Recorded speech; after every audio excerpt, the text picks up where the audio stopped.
ओम शांति। नमस्ते। आप सभी का स्वागत है। जैसे कि हम सभी को पता है कि आज हम सभी यहाँ इकट्ठे हुए हैं मज़दूर दिवस मनाने, जो कि शुभारंभ हुआ था। कहा जाए कि एक घटना हुई थी। कहा जाता है कि 1 मई 1886 में शिकागो में जब मज़दूर लोग अपने हक की लड़ाई के लिए 8 घंटे काम करने की आंदोलन छेड़ी थी, उस समय कई लोगों के बलिदान हुए थे। उस घटना को याद करते हुए इतना कहना चाहती हूँ कि मेहनत तो सभी करते हैं, है ना, लेकिन निस्वार्थ मेहनत आज हम सभी जो सड़क देख रहे हैं, जो हॉस्पिटल देख रहे हैं, जो स्कूल देख रहे हैं, जो अपना घर देख रहे हैं, उन सभी में कहीं ना कहीं मज़दूरों की मेहनत है, खून पसीने हैं, तभी आज हम वहाँ रह पा रहे हैं। तो इस महान बलिदान के लिए हर वक्त सर्दी गर्मी जैसा भी मौसम हो, हर वक्त आप उपस्थित रहते हैं। तो आप सभी की यहाँ मैं जोरदार तालियों के साथ स्वागत करती हूँ। इसके साथ ही इस इंटरनेशनल वर्कर्स डे, जैसे मैंने कहा कि एक आंदोलन हुआ और उसमें अपने हक की लड़ाई के बाद इस दिन को मज़दूर दिवस के रूप में हम हर साल मनाते हैं। तो इस दिवस को मनाने के लिए हमारे पास उपस्थित जो गेस्ट है, जो मेहमान हैं, अतिथि हैं, मैं आप सभी को मंच पर आने की निवेदन करती हूँ। तो हमारे गेस्ट ज़रूर आएंगे। बीके शारदा दीदी जी, इसके साथ ही मुख्य चीफ गेस्ट है डॉक्टर नारायणजीत देका। इसके साथ ही हमारे ब्रह्मा कुमार राजयोगी मुनीन्द्र नारायण दत्ता जी, मिस्टर अर्जुन यादव जी और हमारे राजयोगिनी बीके शारदा दीदी जी, आप सभी को मंच पर आने की निवेदन अनुग्रह करती हूँ।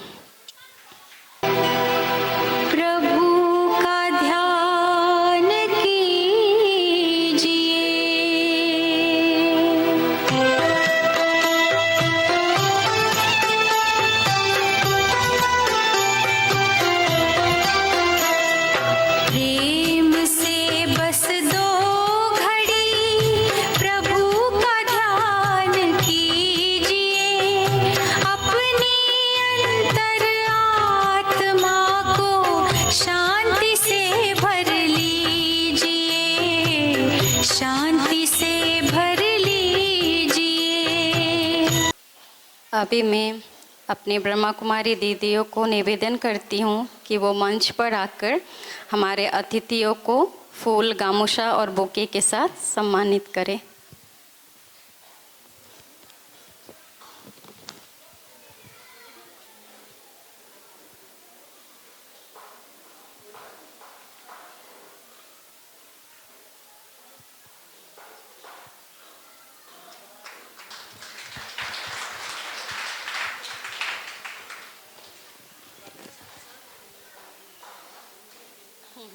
कोई है? इसके साथ साथ नीचे जो सभी बैठे हुए हैं, आप सभी का भी सम्मान होना बहुत ज़रूरी है, क्योंकि आप सभी की मेहनत जो है वो सबको दिख नहीं रही है, लेकिन गुप्त रीति से चल रही है। तो आप सभी के लिए मैं इतना ज़रूर कहना चाहूँगी, थक कर भी जो मुस्कुराए वही श्रमिक कहलाए।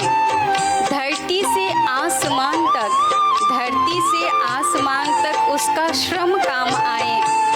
बिना किसी उम्मीद के करता है जो प्रयास, बिना किसी उम्मीद के करता है जो प्रयास, उन्हीं हाथों में है देश की आस, उन्हीं हाथों में है देश की आस। तो साथ साथ सम्मान होता रहे आप सभी का। खुशी का किस तरह इजहार हम करें। सभी का दिल से सत्कार कर रहे हैं। आप सबकी मेहनत ही हम सभी को सफलता की ओर लेके जा रहे हैं। तैयारी चल रहा है।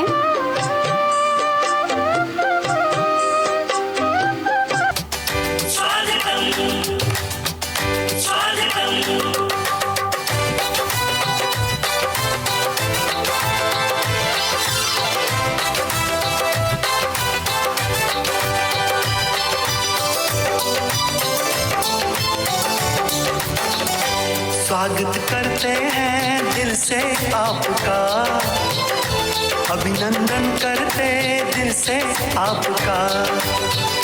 स्वागत करते हैं दिल से आपका, अभिनंदन करते दिल से आपका। खिली है कलियां सजे हैं द्वार, खिली है कलियां सजे हैं द्वार।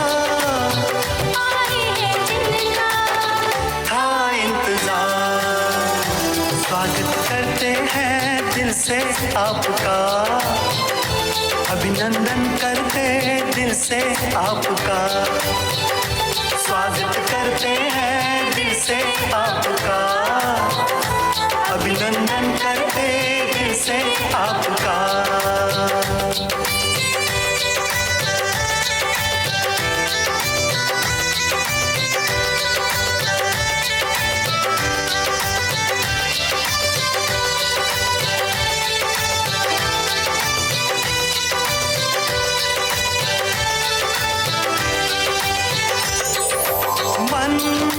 सुमन है महका, दीदार आपका पाकर।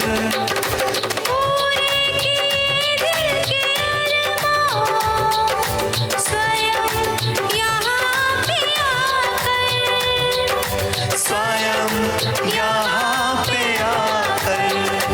आप आए धन्यवाद आपका, स्वागत करते हैं दिल से आपका। स्वागत करते हैं दिल से आपका, अभिनंदन करते दिल से आपका।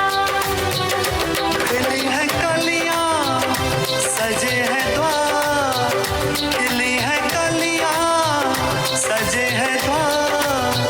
आई है जिंदा था इंतजार।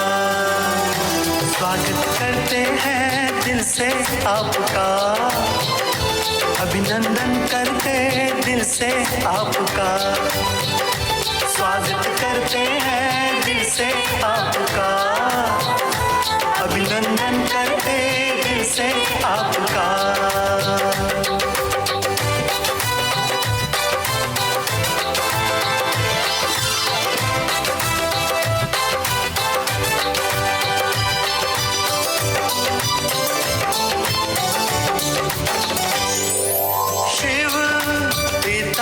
ने देखो उत्सव कैसा रचाया, मुद्दत से जो बिछड़े उनको परिवार से मिलाया, परिवार से मिलाया।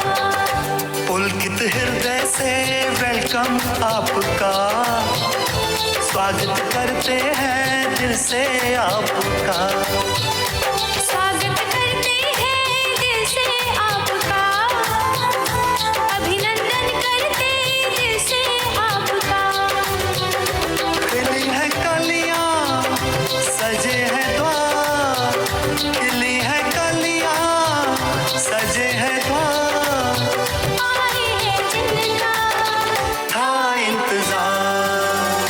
स्वागत करते हैं दिल से आपका, अभिनंदन करते दिल से आपका।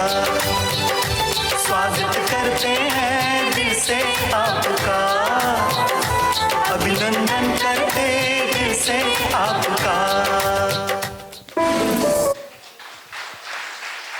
बहुत बहुत शुक्रिया कुमारी आकांक्षा को। उनके हौसला अफजाई के लिए ज़ोरदार फिर से तालियों से उनका शुक्रिया करते हैं। अभी हम मंच पर ब्रह्मा कुमारी राजयोगी टीचर मोंगली दीदी जी को आमंत्रित करते हैं कि वो सभा में स्वागत भाषण करें। ओम शांति। सबसे पहले तो इस स्वागत भाषण में परमपिता परमात्मा शिव बाबा को आज इस प्रोग्राम में स्वागत करती हूँ। हमारे बीच है माननीय डॉक्टर नयनजीत डेगा, जो डिप्टी डायरेक्टर तथा एनिमल हस्बेंड्री एंड वेटरनरी। आप भी आए तो आपको भी अभिनंदन तथा स्वागत है। अब हमारे बीच है आदरणीय राजयोगी ब्रह्मा कुमार मुनीन भाई जी, जो सीनियर टीचर हैं। आप भी हमारे बीच आए हैं, आपको भी स्वागत तथा अभिनंदन है। हमारे बीच उपस्थित है माननीय मिस्टर अर्जुन यादव जी। आप फैंसी बाजार मजदूर यूनियन के ट्रेजरर है, जो आपको भी हार्दिक स्वागत है। हमारे बीच पहुँचे हैं शांतनु भाई जी, आपको भी बहुत स्वागत है। हमारे बीच है ब्रह्मा कुमारी शारदा दीदी जी, जो घरेलू मुख्य सेवा केंद्र की संचालिका है। आपको भी स्वागत तथा अभिनंदन है।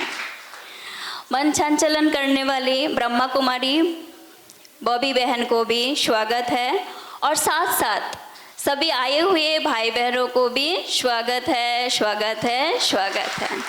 ओम शांति। मैं निवेदन करती हूँ शांतनु चौधरी भाई जी को, जो कि MBA क्वालिफाइड HR स्पेशलिस्ट है। 18 सालों से उनका एक्सपीरियंस है driving people strategy, talent development and organisational growth. तो मैं आपको निवेदन करती हूँ कि आप आए और अपने वक्तव्य प्रस्तुत करें।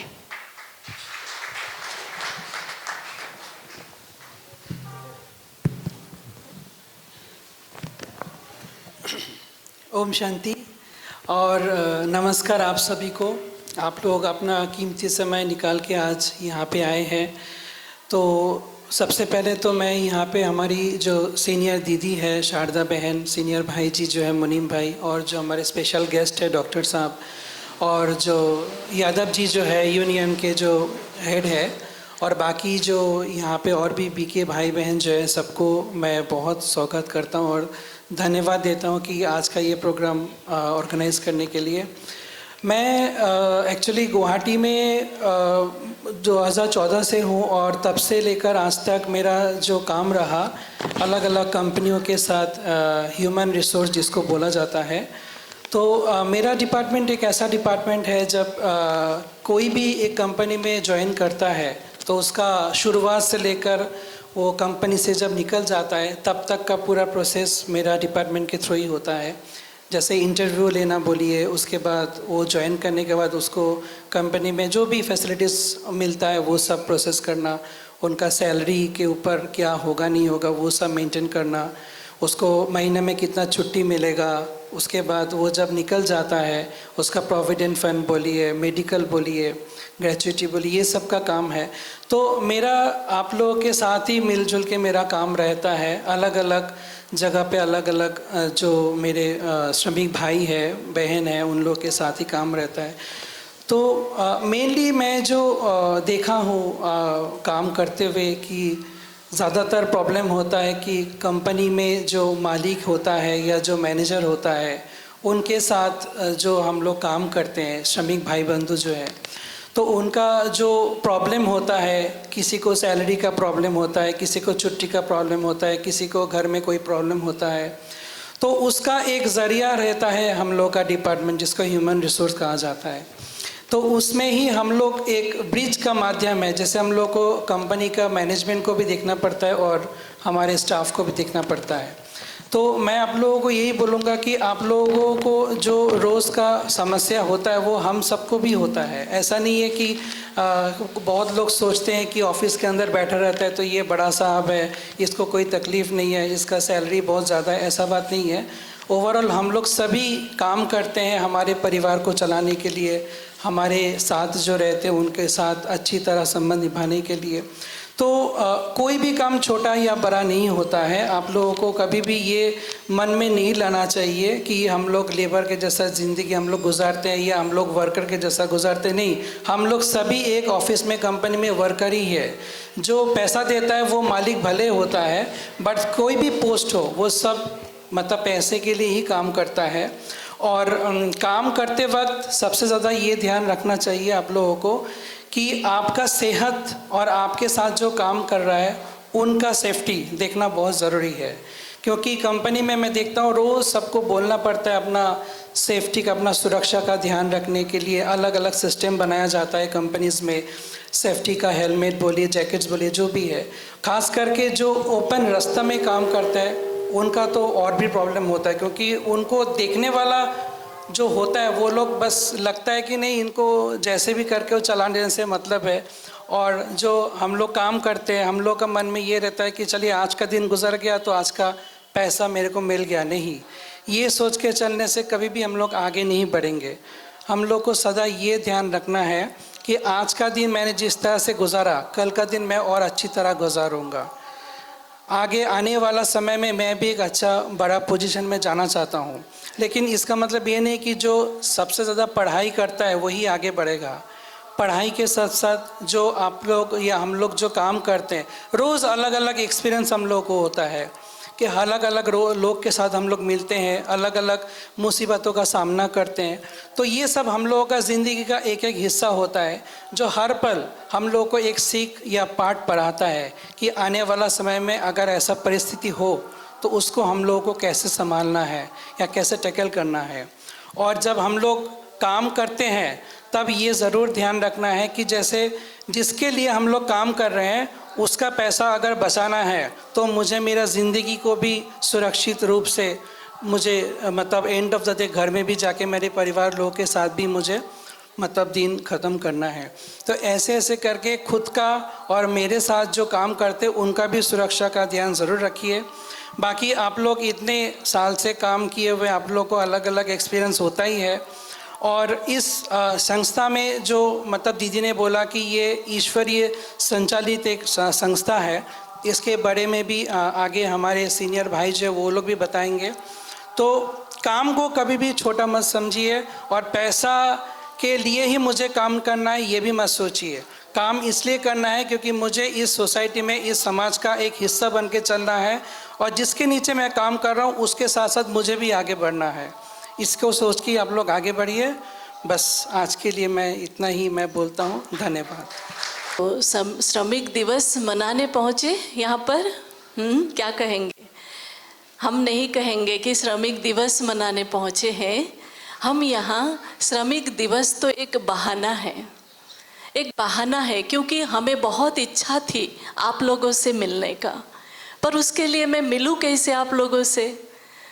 इसीलिए ये आज का दिन हमने सिलेक्ट किया ताकि आज के दिन हमारे भाई बहनें अपने काम से थोड़ा फ्री होंगे तो क्यों ना आज का दिन लिया जाए और हम मिले, आपस में एक दूसरे से बातें सुने, हमें जो जीवन में जो उन्नति हुई वो उनको बताए, जो अपने कर्म जीवन में उसको वो यूज करे और अपने जीवन को बहुत सुंदर बनाए, अपना भाग्य ऊंचा बनाए। तो ये सब मैसेज, ये संदेश देने का हमारे मन में बहुत दिन से चल रहा था, कहूँ तो बहुत सालों से था, पर वो समय नहीं आया था। तो आज वो समय मिला तो इसीलिए हमने तैयारी भी बहुतों का किया था, फिर भी उनमें से कोई आप पहुँचे यहाँ पर। तो इसके लिए सबसे पहले आप सब अपने लिए तालियां बजाइए जोरदार। आप सब यहाँ पहुँचे और थोड़ा सा समय देंगे ना हम लोगों को? देंगे? हाँ, मैं बहन अपने भाइयों से मैं समय मांग रही हूँ, देंगे? 1-1.5 घंटा हमको देंगे? देंगे?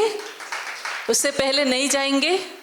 बैठेंगे ना? क्योंकि हमारा काफ़ी इच्छा था और हमने बहुत ज़्यादा संख्या में हमने तैयारी की थी आज आप लोगों से मिलने, आप लोगों से खुशियाँ बांटेंगे, इस तरह से हमने कार्यक्रम यहाँ रखा हुआ है। तो जितने भी पहुँचे, अहो सौभाग्य, आप सब पहुँचे, हमें समय दिया।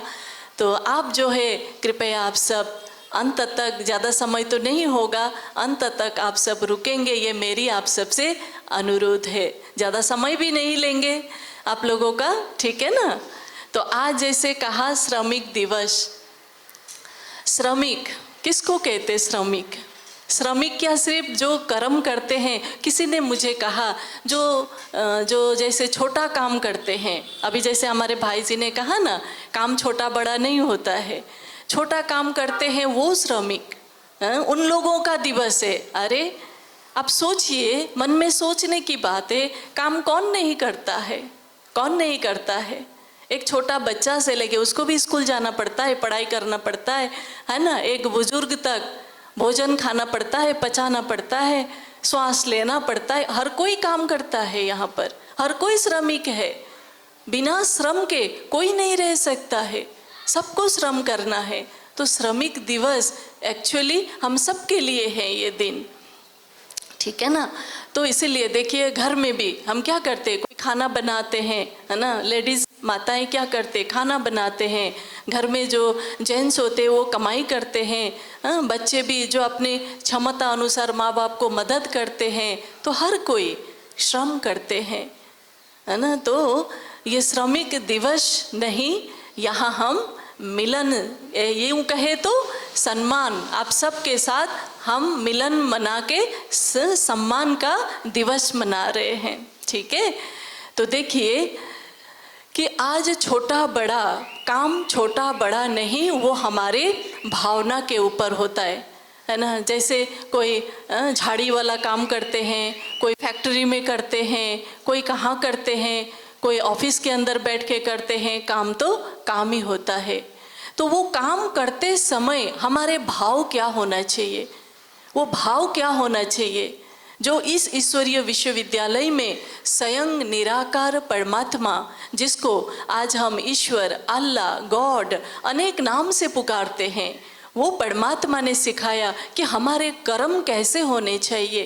कर्म वही है, चाहे हम झाड़ू लगा रहे, चाहे हम ठेला खींच रहे हैं, चाहे हम घर में खाना भोजन बना रहे, चाहे हम ऑफिस में बैठे हैं, लेकिन वो काम करते समय हमारे मनोस्थिति क्या होनी चाहिए, वो हमारी सही, वो जो मनोस्थिति वो परमात्मा हमें सिखाते हैं, ठीक है ना। तो वही हम आपको बताना चाहते। देखिए एक भव्य मंदिर बन रहा था, एक मंदिर बन रहा था, वो मंदिर में 3 मजदूर काम कर रहे थे, हमारे भाई। मैं मजदूर कहना भी अच्छा नहीं लगता क्योंकि हमारे भाई है ना। तो चलिए समझने के लिए हम इस शब्द को यूज करते हैं। मजदूर 3 भाई काम कर रहे थे। तो किसी ने जाके एक भाई को पूछा, मजदूर भाई का, भाई क्या कर रहे हो? बोला उसने कि अपना नसीब फोड़ रहा हूँ। वो पत्थर फोड़ रहे थे, बोला अपना नसीब फोड़ रहा हूँ। अच्छा नसीब फोड़ रहे हो? फिर दूसरे के पास गया, बोला भाई आप क्या कर रहे हो? बोला मैं रोजी रोटी कमाई कर रहा हूँ। सोचने का तरीका देखिए, है ना, मैं रोजी रोटी कमाई कर रहा हूँ। फिर वो गया तीसरे के पास, बोला भाई आप क्या कर रहे हो? वो भी पत्थर ही तोड़ा, तीनों ही एक ही काम कर रहे।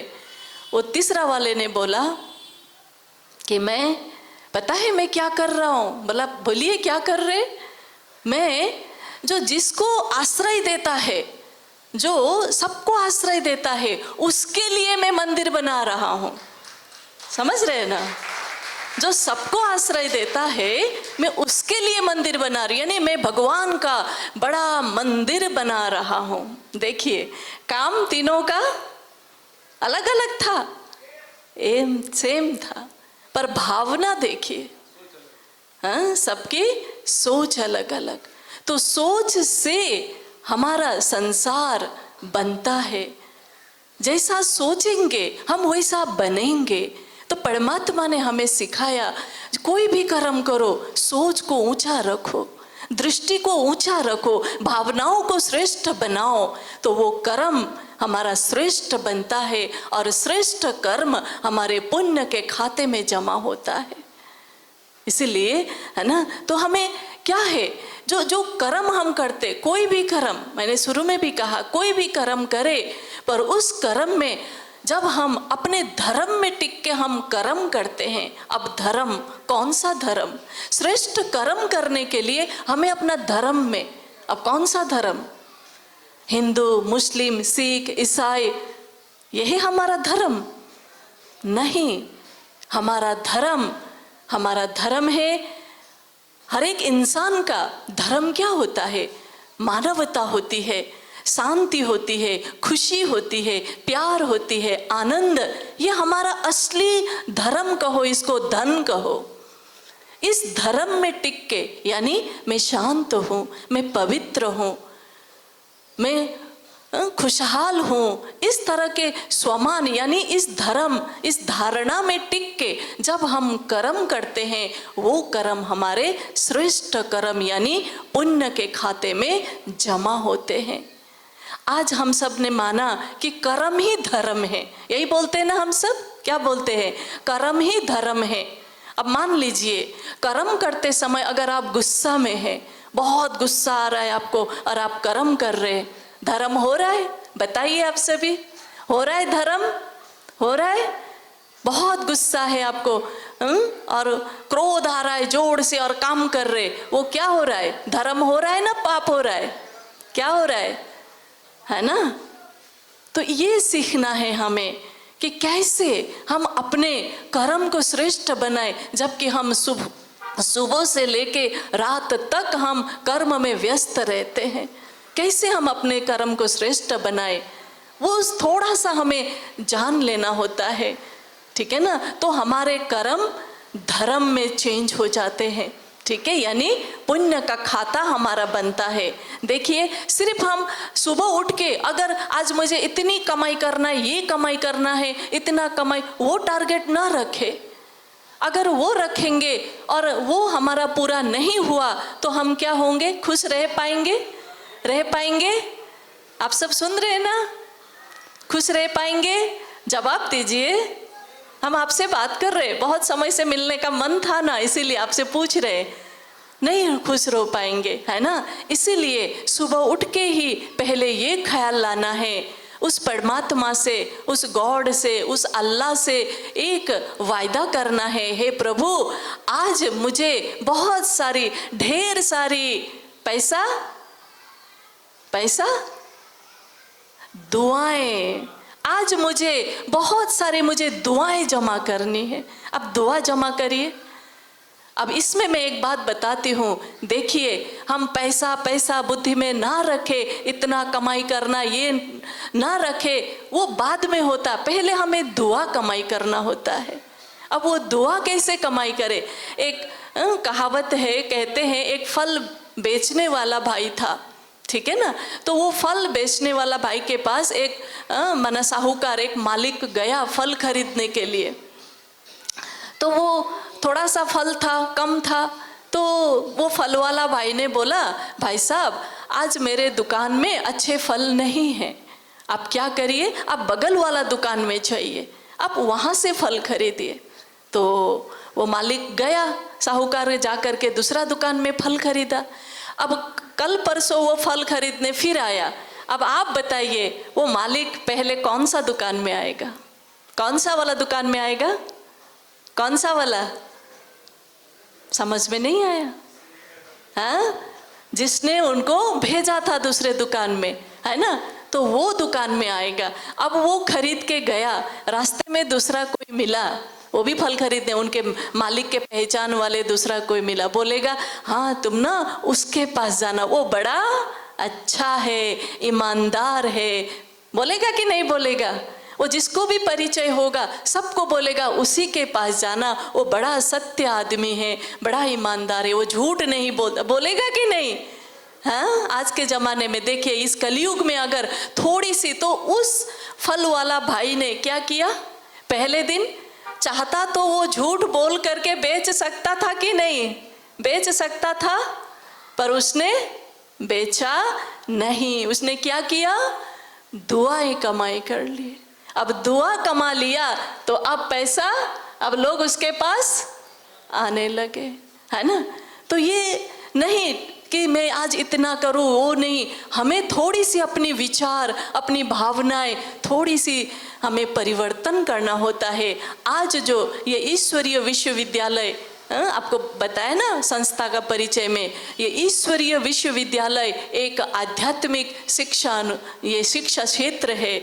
यहाँ पर आध्यात्मिक बातें सिखाई जाती है, जिससे क्या होता है कि हम अपने जीवन में ढेर सारी दुआ के साथ फिर हमारी इनकम भी हमारी कमाई होती है। पहले हमें दुआ कैसे कमाए, हम लोगों से है ना कैसे आशीर्वाद हम ले, ये रास्ता हमें मिलता है। आशीर्वाद जरूरी है जीवन में, है। अब आशीर्वाद, अगर हम आशीर्वाद कहे तो क्या हमने सिर्फ माँ बाप का पाँव छुआ या कोई विशेष दिन में हमें कोई ने आशीर्वाद दिया उसी से वही आशीर्वाद तो नहीं है। आशीर्वाद क्या होता है? दुआ, हमें जो कमाना होता है ना, तो वो हमारे जब हमारे अंदर के जो विचारधारा बदलेंगे, जब हमारे अंदर के जो स्वभाव संस्कार को हम परिवर्तन करेंगे तो हम क्या हो जाएंगे? दुआओं के पात्र हो जाएंगे। किसी एक इंसान ने भगवान को कहा, वो गरीब था, उसने भगवान को कहा, हे प्रभु मुझे क्यों इतना गरीब बनाया, मुझे क्यों इतना गरीब बनाया, ना मैं किसी को दान दे सकता हूँ, ना मैं किसी का मना कुछ, जो लोग इतने अन्न वस्त्र दान करते, मैं कुछ नहीं कर सकता, क्यों मुझे गरीब बनाए? भगवान को डांट रहा है। तो बोला, भगवान से एक आवाज़ आई कि अरे भाई, तुमको मैंने इतना अच्छा खासा इंसान बना दिया, तुम्हारे 2 हाथ है, ये 2 हाथ से किसी की मदद करो, सहायता करो। तुम्हारे पास मैंने अच्छा मन दिया है, इस मन से अपना भी अच्छा सोचो, दुनिया में सारे लोगों का अच्छा सोचो। सब कुछ तो तुमको दिया है, हैं? तुम्हारा दृष्टिकोण अच्छा रखो, भावनाएं अच्छे रखो, लोगों जो हिम्मतहीन वाले हैं उनको जाके अच्छे बोलो। इससे बढ़िया और दान क्या करना है, हैं? तो ये बात आई तो सही में, तो आज भगवान ने, ईश्वर ने हमें अच्छा जीवन दिया है। तो ये जीवन हम शारीरिक हम सब करते हैं, शरीर से आप ये डाउट नहीं है कि आप मेहनत नहीं करते, रात दिन आप मेहनत कर रहे हैं, लेकिन ये शरीर फिजिकली जो आप करते हुए भी आप मन से अपना भाग्य बहुत बना सकते हैं। ये प्रजापिता ब्रह्मा कुमारी ईश्वरीय विश्वविद्यालय में ये रास्ता बताया जाता है कि हम हाथों से काम करते हुए मन से हम पुण्य का खाता, भाग्य का खाता कैसे बना सकते हैं।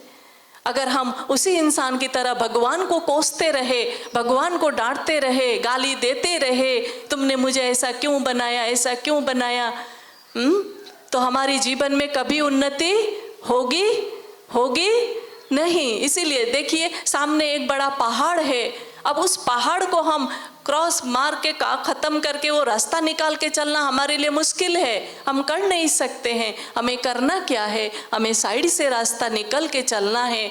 तो वो परमपिता परमात्मा इस धरा पर अवतरित होके हमें वो रास्ता बता रहा है कि आप इस कलियुगी दुनिया में रह करके, आज दुनिया कहे तो सारा भ्रष्टाचार है ना, चारों तरफ दुख दर्द बढ़ रहा है, परेशानी, बीमारियां, तो इस अवस्था में भी आप अपना पूरा भाग्य बना सकते हो। वो परमात्मा कहा ना 1936 में परमात्मा का अवतरण हो करके वो परमपिता परमात्मा हमें ये रास्ता बता रहे।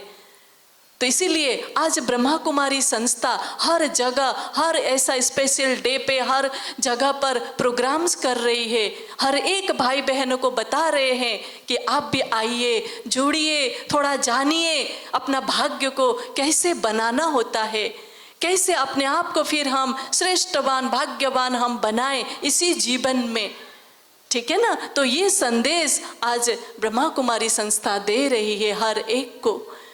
तो हमें अपना भाग्य श्रेष्ठ बनाने के लिए थोड़ा सा एक कदम तो हमें उठाना पड़ता है।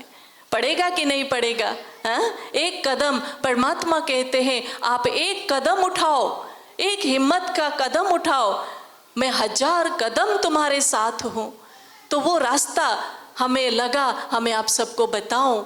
इसीलिए हमारे आसपास जितने हमारे भाई लोग हैं, बहनें हैं, तो वो आए, जाने ये संस्था में आने से क्या फ़ायदा होती है, क्या मिलता है यहाँ, कैसे जीवन श्रेष्ठ होता है। और अपने बच्चे, आपके घर परिवार, बच्चे, हम सब चाहते हैं बच्चे बड़े स्कूल में जाए, अच्छे विद्या करे, अच्छा संस्कार वाला बने। हम चाहते कि नहीं चाहते?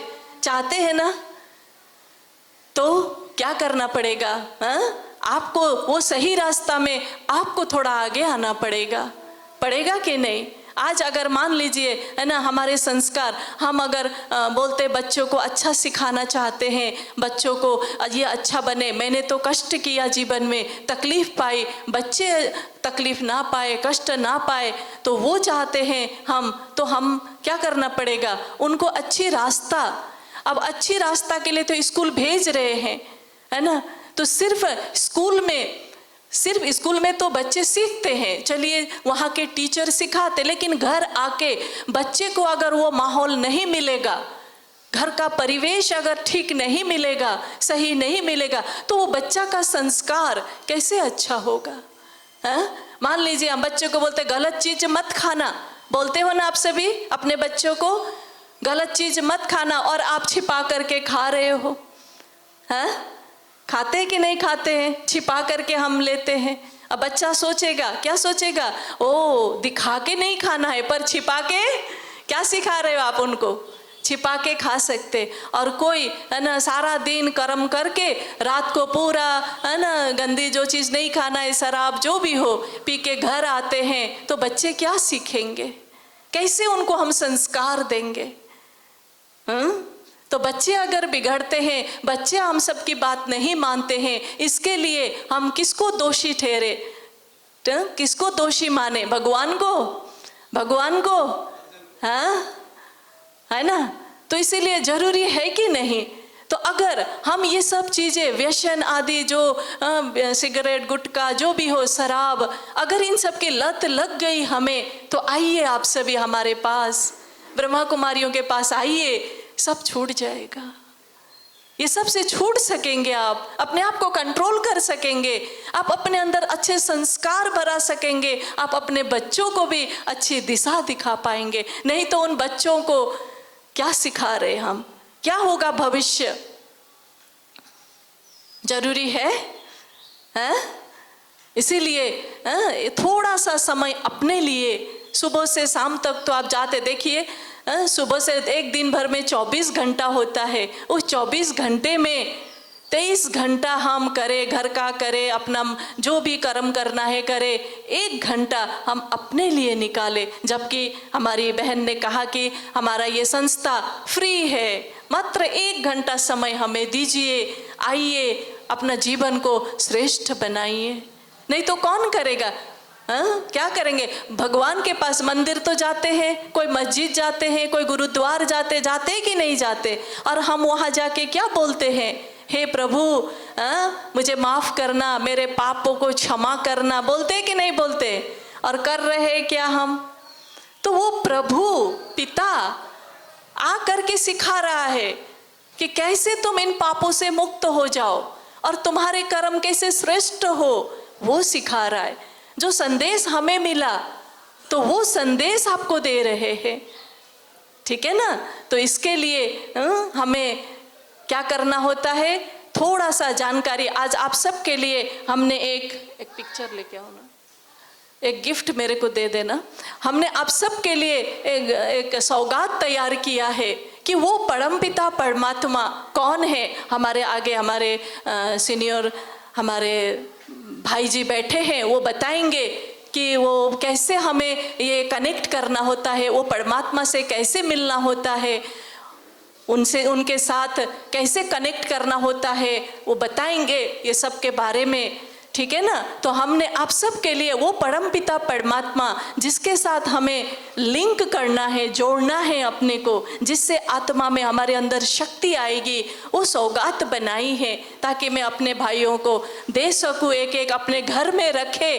तो आप सब के लिए हमने ये सौगात भी तैयार किया हुआ है। आप सब बिना लिए मत जाइएगा, ये सौगात मैंने आप सबके लिए बनाए। हमारे बड़े वयोज्येष्ठ हमारे भाई जी बैठे हैं, बताएंगे कैसे इस परमात्मा से, इन परमात्मा के साथ हम कैसे जुड़ सकते हैं। ठीक है ना, आगे इसलिए मैंने बोला घंटा भर आप लोग हमको थोड़ा दे दीजिए। जब समय निकल के आए ही है तो कुछ तो लेके जाना है, कुछ तो फायदा हो यहाँ बैठा हुआ, है कि नहीं? तो थोड़ा सा समय जरूर। और आप सब ये मत सोचिए कि घर जाना है भोजन बनाए, मैंने नाश्ता भी तैयार रखा है आप लोगों के लिए, ठीक है ना? तो आप लोग नाश्ता करके जाएंगे। बीच में हमारे भाई लोग बीच में थोड़ा जो जूस रखा है वो जूस भी पिलाएंगे आप लोगों को। आप लोग अभी थोड़ा सा समय हमें ज़रूर देंगे, ये मेरी आशा है आप लोगों से, ठीक है? तो ये निराकार परमात्मा, ये जो फोटो आप सबको मिलेगा गिफ्ट, ये आप लेके जाएंगे, ठीक है ना? कैसे जुड़ना, क्या करना, हमारे आगे के वक्ता आपको बताएंगे। तो मुझे बेहद खुशी है कि आज आप सब आए। कहने के लिए बहुत है, क्योंकि वो परमात्मा जो है ना, वो ज्ञान का सागर है, वो शांति का सागर है, प्यार का सागर है। तो उसके साथ जब हम जुड़ते हैं ना, तो हमारी अंदर की आंतरिक शक्ति, मन की शक्ति बहुत बढ़ती है। और मन की शक्ति जब बढ़ती है तो हम अपने जो संस्कार, बुरी आदतें, उन सब से हम छूट पाते हैं। आज हम सब देख रहे हैं बीमारियां कितनी बढ़ रही है, जो गलत चीज़ें हम खा रहे हैं। तो क्या होगा इससे, पता है हमें? गलत चीज़ों, नशीली चीज़ों खाने से, है ना, हमारे वैसे तो हमारे एनिमल्स के वो है वेटरनरी सर, पर है ना कि हमारे जीवन में हमारे शरीर के लिए कितना हानि है पता है। पता होते हुए भी हम अपने आप को कंट्रोल नहीं कर सकते हैं, ऐसा है ना? तो इसीलिए आप सब क्या करेंगे, जरूर हम उम्मीद रखती हूँ कि आप सब जरूर इस ब्रह्मा कुमारी संस्था में जुड़ेंगे, क्योंकि इस फोटो के साथ एक पैम्पलेट भी दिया है, एक कागज़ दिया है। हर जगह गुवाहाटी में बहुत सारे सेंटर है, कहा बहन ने भारत में भी बहुत है। तो गुवाहाटी के सारे सेंटर के फ़ोन नंबर दिए हुए हैं, आप कहीं भी जुड़ना चाहे। हम तो बरलुमुख में रहती हूँ, बरलुमुख अपना ब्रांच है, तो वहाँ रहती हूँ। तो चाहे अब उसका भी नंबर है, आप कहीं पे भी जुड़ना चाहे आप आइए। आप घर के बुजुर्ग, माना घर का गार्जियन अगर सही रास्ते में आए, घर का गार्जियन अगर शक्तिशाली बन जाए गलत चीज़ों के क्षेत्र में, तो घर के परिवार भी, कहा ना, इंजन जिस तरफ चलेगा सारे डब्बे भी चलेंगे कि नहीं चलेंगे। तो ठीक होना किसको है? आप बोलते होंगे बच्चा को ठीक होना है, इसको, है ना, घर वाले को ठीक होना, इसको ठीक होना, इसको ठीक होना।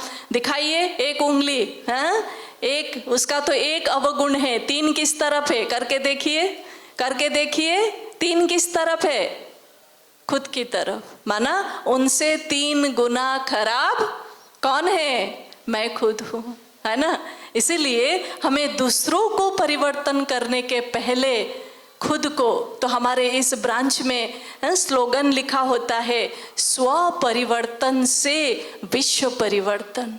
हम खुद को चेंज करेंगे तो विश्व चेंज। घर वाले अपने आप परिवार आपको देख करके, अरे ये तो आजकल गुस्सा नहीं करते, अरे इनमें तो धैर्यता की शक्ति आ गई। घर वाले देखेंगे, बच्चे देखेंगे, तो उसी लाइन में वो भी चलना शुरू करेंगे, ठीक है ना? इसलिए आप सब इतनी मेहनत करते हैं। जब भी हम कभी सुबह उठती हूँ और छत में जाती हूँ, मैं देखती हूँ बड़े बड़े बिल्डिंग, जो ब्रिज बन रहे हैं, बड़े बड़े बिल्डिंग बने हैं। ये सब बनाने वाला, कभी मुझे ख्याल आता है ये सब बनाने वाले कौन है? हमारे ये भाई लोग हैं, है ना? तो आप सबको मेरा सत सत नमन है, सत सत प्रणाम है। जो हम नहीं कर सकते हैं वो आप करके दिखाते हो, इतना शक्ति आप में है।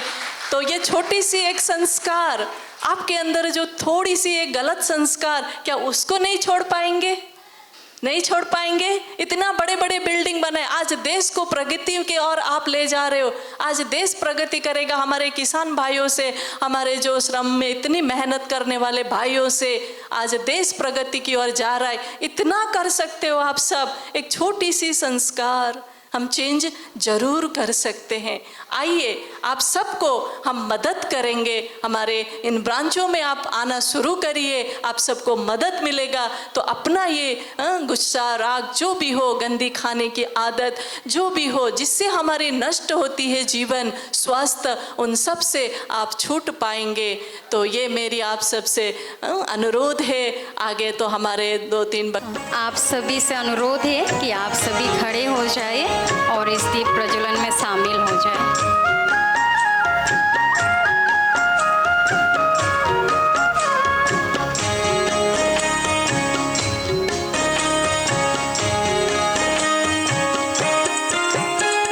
शुभ संकल्पों के दीप आओ आज कार्यक्रम को रोशन करते हैं, आओ आज कार्यक्रम को रोशन करते हैं, अपने हाथों आज दीप प्रज्वलन करते हैं। जैसे एक दीप हजारों दीपक को रोशन करता है, ठीक उसी तरीके से आज जो हमें ज्ञान की रोशनी मिल रही है, उस रोशनी से हम अनेक आत्माओं का भाग्य जगाएं, अपना भी जगाएं और अनेक आत्माओं का भी जगाएं। इसी शुभ संकल्प के साथ इस दीप प्रज्वलन करते हैं।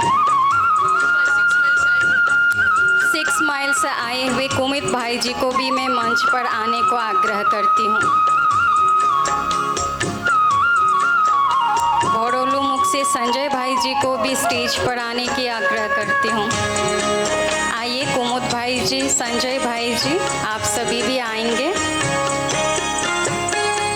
परिवर्तन की है ये बेला,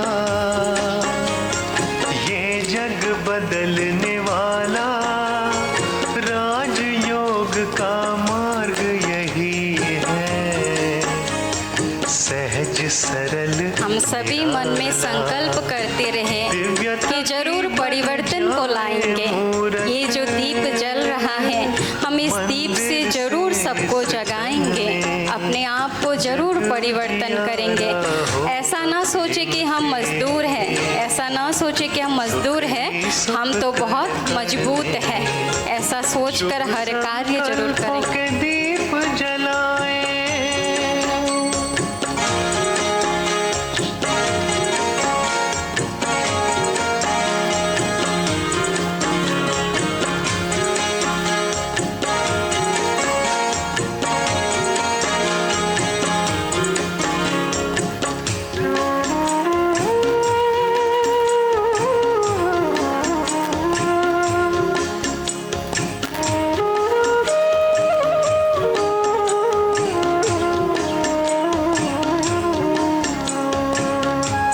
आगे का कार्यक्रम बढ़ाती हूँ।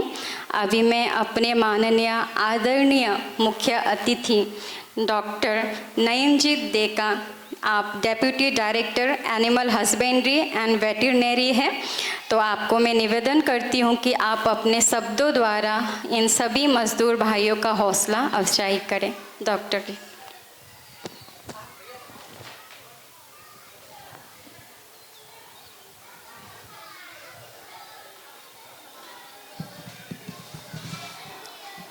ओम शांति, जय गुरु शंकर।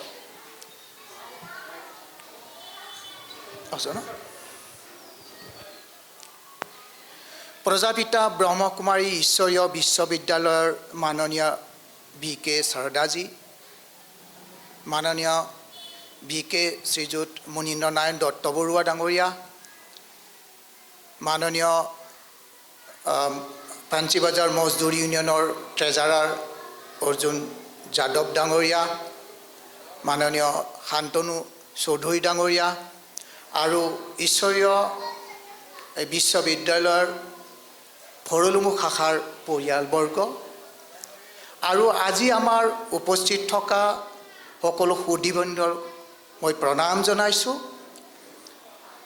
আৰু এই চেগতে আমাৰ শ্ৰমজীৱী সকলোকে মই এই আন্তৰ্জাতিক শ্ৰম দিৱসৰ সৈতে সংগতি ৰাখি অভিনন্দন জনাইছোঁ।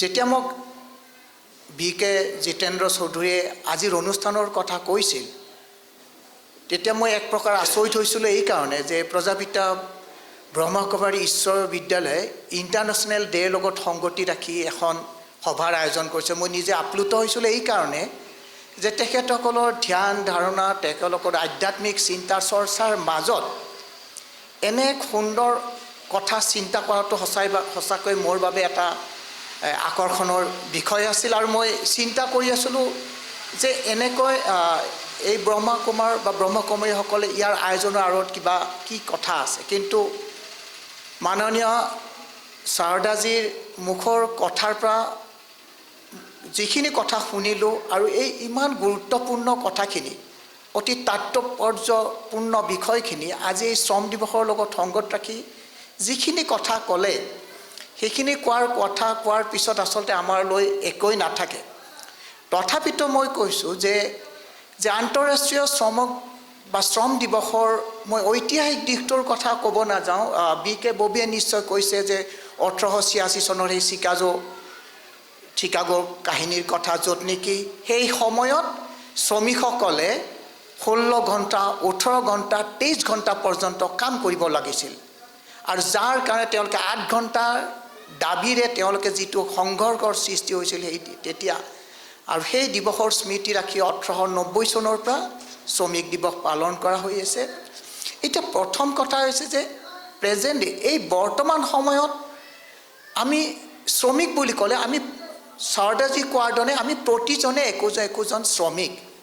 যেনেকৈ ঘৰৰ গৃহিণীজনীজন ঘৰৰ বাবে শ্ৰমিক, মই ডেপুটি ডিৰেক্টৰ হিচাপত বা মই পশু চিকিৎসা বিষয়া বা পশু চিকিৎসক হিচাপে মই মোৰ এজন শ্ৰমিক। প্ৰতিজনে নিজৰ নিজৰ কৰ্মত শ্ৰেষ্ঠ। যেনেধৰণে আমি এজন অধিবক্তা নহ'লে আমি আইনৰ ন্যায় পোৱাৰ ক্ষেত্ৰত আমাৰ অসুবিধা হয়, এজন চিকিৎসক নহ'লে যিধৰণে আমি চিকিৎসা সেৱা নাপাওঁ, এজন ৰাজমিস্ত্ৰী নহ'লে যিদৰে আমি ঘৰটো সম্পূৰ্ণ কৰিব নোৱাৰোঁ, এটা ভেণ্ডৰ এজন নোহোৱাকৈ যাতে আমি পথৰ কিছু সামগ্ৰী কিনিব নোৱাৰোঁ। গতিকে প্ৰতিজন ব্যক্তিয়ে নিজৰ কৰ্মত শ্ৰেষ্ঠ। আৰু এই কথাষাৰ আম্বেদকাৰ বা মহাত্মা গান্ধীয়ে তেতিয়াই কৈ গৈছিল যে আমি সমমৰ্যাদা আৰু সমভাৱাপন্ন হ'ব লাগে। আমি প্ৰতিজন ব্যক্তিৰ প্ৰতিটো কৰ্মৰ প্ৰতি আমি সমভাৱাপন্ন আৰু আমি সমমৰ্যাদা, অৰ্থাৎ তেওঁলোকৰ মৰ্যাদাক আমি সন্মান জনাব লাগে। আজি আমি যদি চাওঁ, আজি শ বছৰ পিছতো যদিও আমি কৈ আছোঁ যে আমি আমাৰ বাইদেৱে শাৰদা বাইদেৱে কৈছিল যে আমি মজদুৰ বুলি ক'বলৈ আমি টান পাওঁ। আচল সঁচাই আমি ইয়াতে কিহৰ মজদুৰ বা কিহৰ শ্ৰমিক, প্ৰত্যেকৰ শ্ৰমৰ মাত্ৰা, শ্ৰমৰ হাৰ, শ্ৰমৰ মানদণ্ড বেলেগ বেলেগ বা তেওঁলোকৰ শ্ৰমৰ কাম কাজটো বেলেগ বেলেগ। এতিয়া কথা হ'ল যে এই শ্ৰম কৰা সেইজন বাৰু এজন অধিবক্তাই হওক, এজন চৰকাৰী বিষয়াই হওক, এজন দৈনিক হাজিৰা কৰ্মীয়ে হওক, প্ৰত্যেকৰে কিছুমান নিৰ্দিষ্ট কামৰ ধাৰা থাকে আৰু সেই ধাৰা অনুযায়ী তেওঁলোকে আমাৰ এই বিশ্বৰ অৰ্থনীতি জগতত অৱদান আগবঢ়াই আছে। আৰু আপোনালোক হৈছে আমাৰ অৰ্থনীতিৰ আটাইতকৈ শক্তিশালী চালিকা শক্তি। আপোনালোক অবিহনে এখন দেশৰ প্ৰগতি আমি ভাবিব নোৱাৰোঁ। গতিকে এইসকল শ্ৰমজীৱী জনসাধাৰণৰ প্ৰতি আমি সদায় সন্মান হ'ব লাগে। কেৱল এইটো কথাই নহয় যে 1 মে তাৰিখে যে এইসকলক মাতি আমি তেওঁলোকক শ্ৰদ্ধা জনাম, সন্মান জনাম নহয়, যে প্ৰতিটো কৰ্মদিনৰ বাবে তেখেতসকল আমাৰ বাবে শ্ৰদ্ধাশীল। আৰু এই শ্ৰদ্ধাশীল আমি তেওঁলোকৰ প্ৰতি দিব পৰাটো এইটো আমাৰ আটাইতকৈ গুৰুত্বপূৰ্ণ কথা। মই বিশেষ কথা ক'ব নাযাওঁ, মাত্ৰ এটা কথাই ক'ব যাওঁ যে শাৰদাজীৰ লগত মই একমত হওঁ যে আমাৰ এই যিবোৰ শ্ৰমজীৱী বন্ধু আছে তেখেতসকল সদায় মানসিক চাপত থাকে। এই মানসিক চাপ কেৱল তেখেতসকলে নহয়, আমিও যেতিয়া কৰ্তব্যৰ পৰা উভতি আহোঁ আমি কাৰ্যালয়তো মানসিক চাপত থাকোঁ আৰু উভতি আহিও আমি কিছুমান মানসিক চাপৰ সন্মুখীন হওঁ।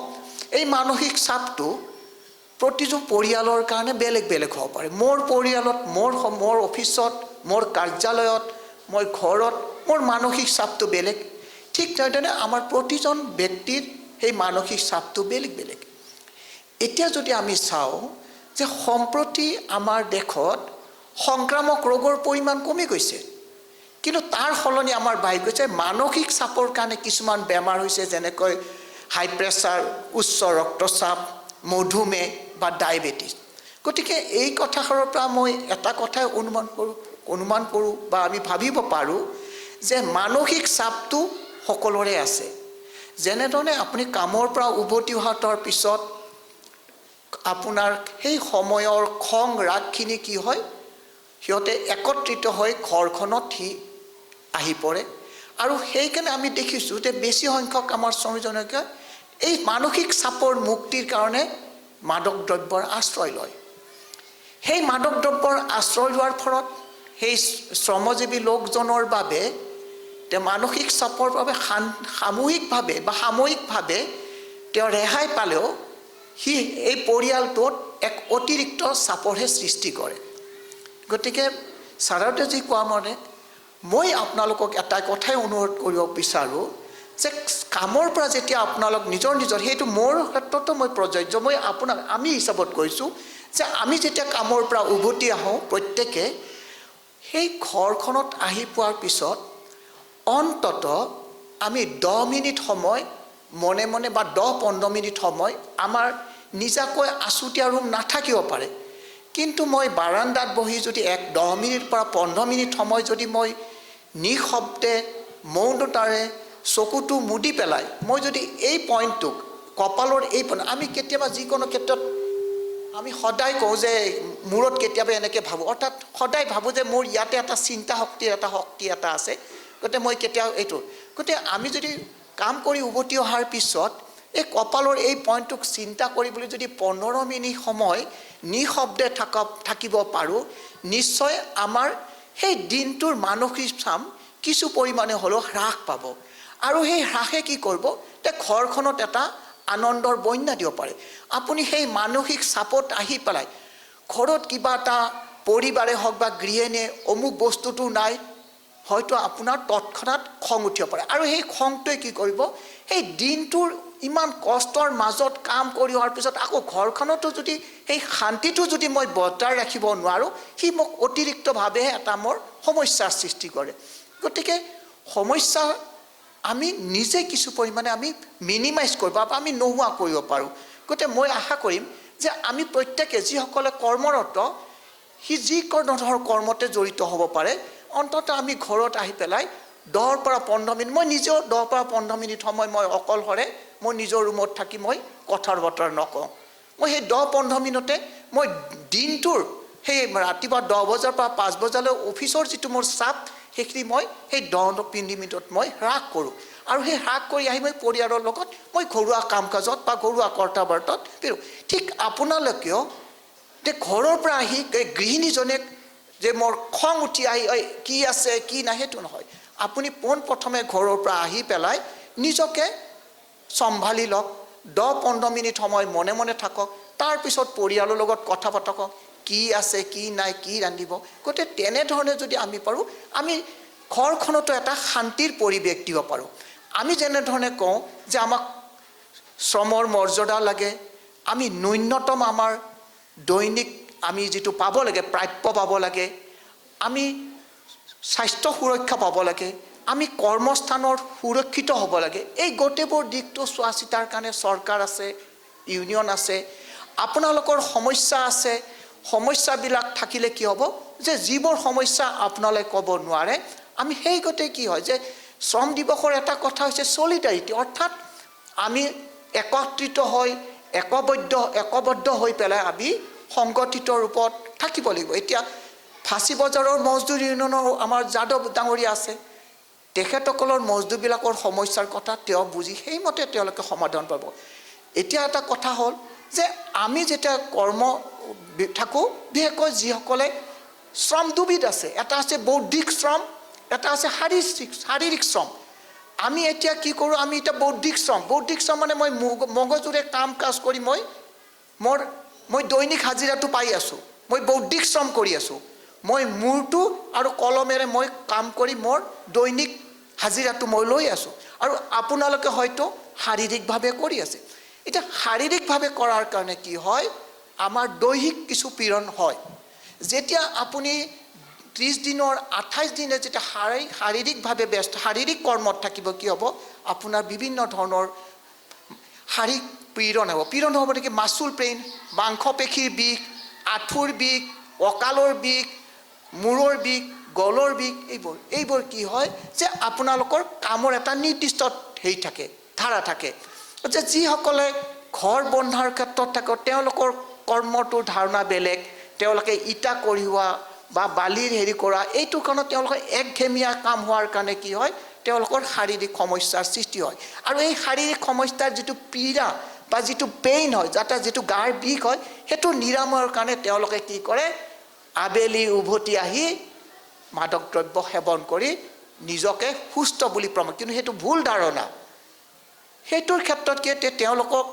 প্ৰথম কথা হৈছে কি এই যে আমি খোৱাখন বুলি আমাৰ যোগাত এটা আছে যে খোৱাখন কৰি পেলাও আমি বহু পৰিমাণে নিজকে হেৰি কৰিব পাৰোঁ গতিকে মই আপোনালোকক নকওঁ যে আপোনালোকে যোগা কৰক কিন্তু ন্যূনতম যিটো শাৰীৰিক ৰাতিপুৱাৰ ভাগত যিটো গলৰ যিটো এক্সাৰচাইজ কঁকালৰ যিখিনি সেইখিনি আপোনালোকে কৰিব পাৰে নিজকে সক্ষম কৰি কাৰণ চাব যে আপোনালোকে এদিন কামত নোযোৱা মানে এদিন কামত কৰিব নোযোৱা মানে সেই পৰিয়ালটোৰ খাদ্যৰ কথা থাকে বস্ত্ৰৰ কথা থাকে গতিকে নিজকে সুস্থ কৰি ৰাখিলে আপোনাৰ পৰিয়ালৰ যিকেইজন সদস্যই নিৰ্ভৰশীল তেওঁলোকৰ কথা জড়িত হৈ থাকে গতিকে মই আশা কৰিম যে যিসকল কৰ্মজীৱী আছে শাৰীৰিক শ্ৰমত জড়িত তেখেতসকলে খাদ্যৰ ক্ষেত্ৰত সদায় সচেতন হ'ব লাগিব কিয়নো তেওঁলোকে যদি খাদ্যৰ ক্ষেত্ৰত সচেতন নহয় তেওঁলোকৰ বিভিন্ন ৰোগে তেওঁলোকক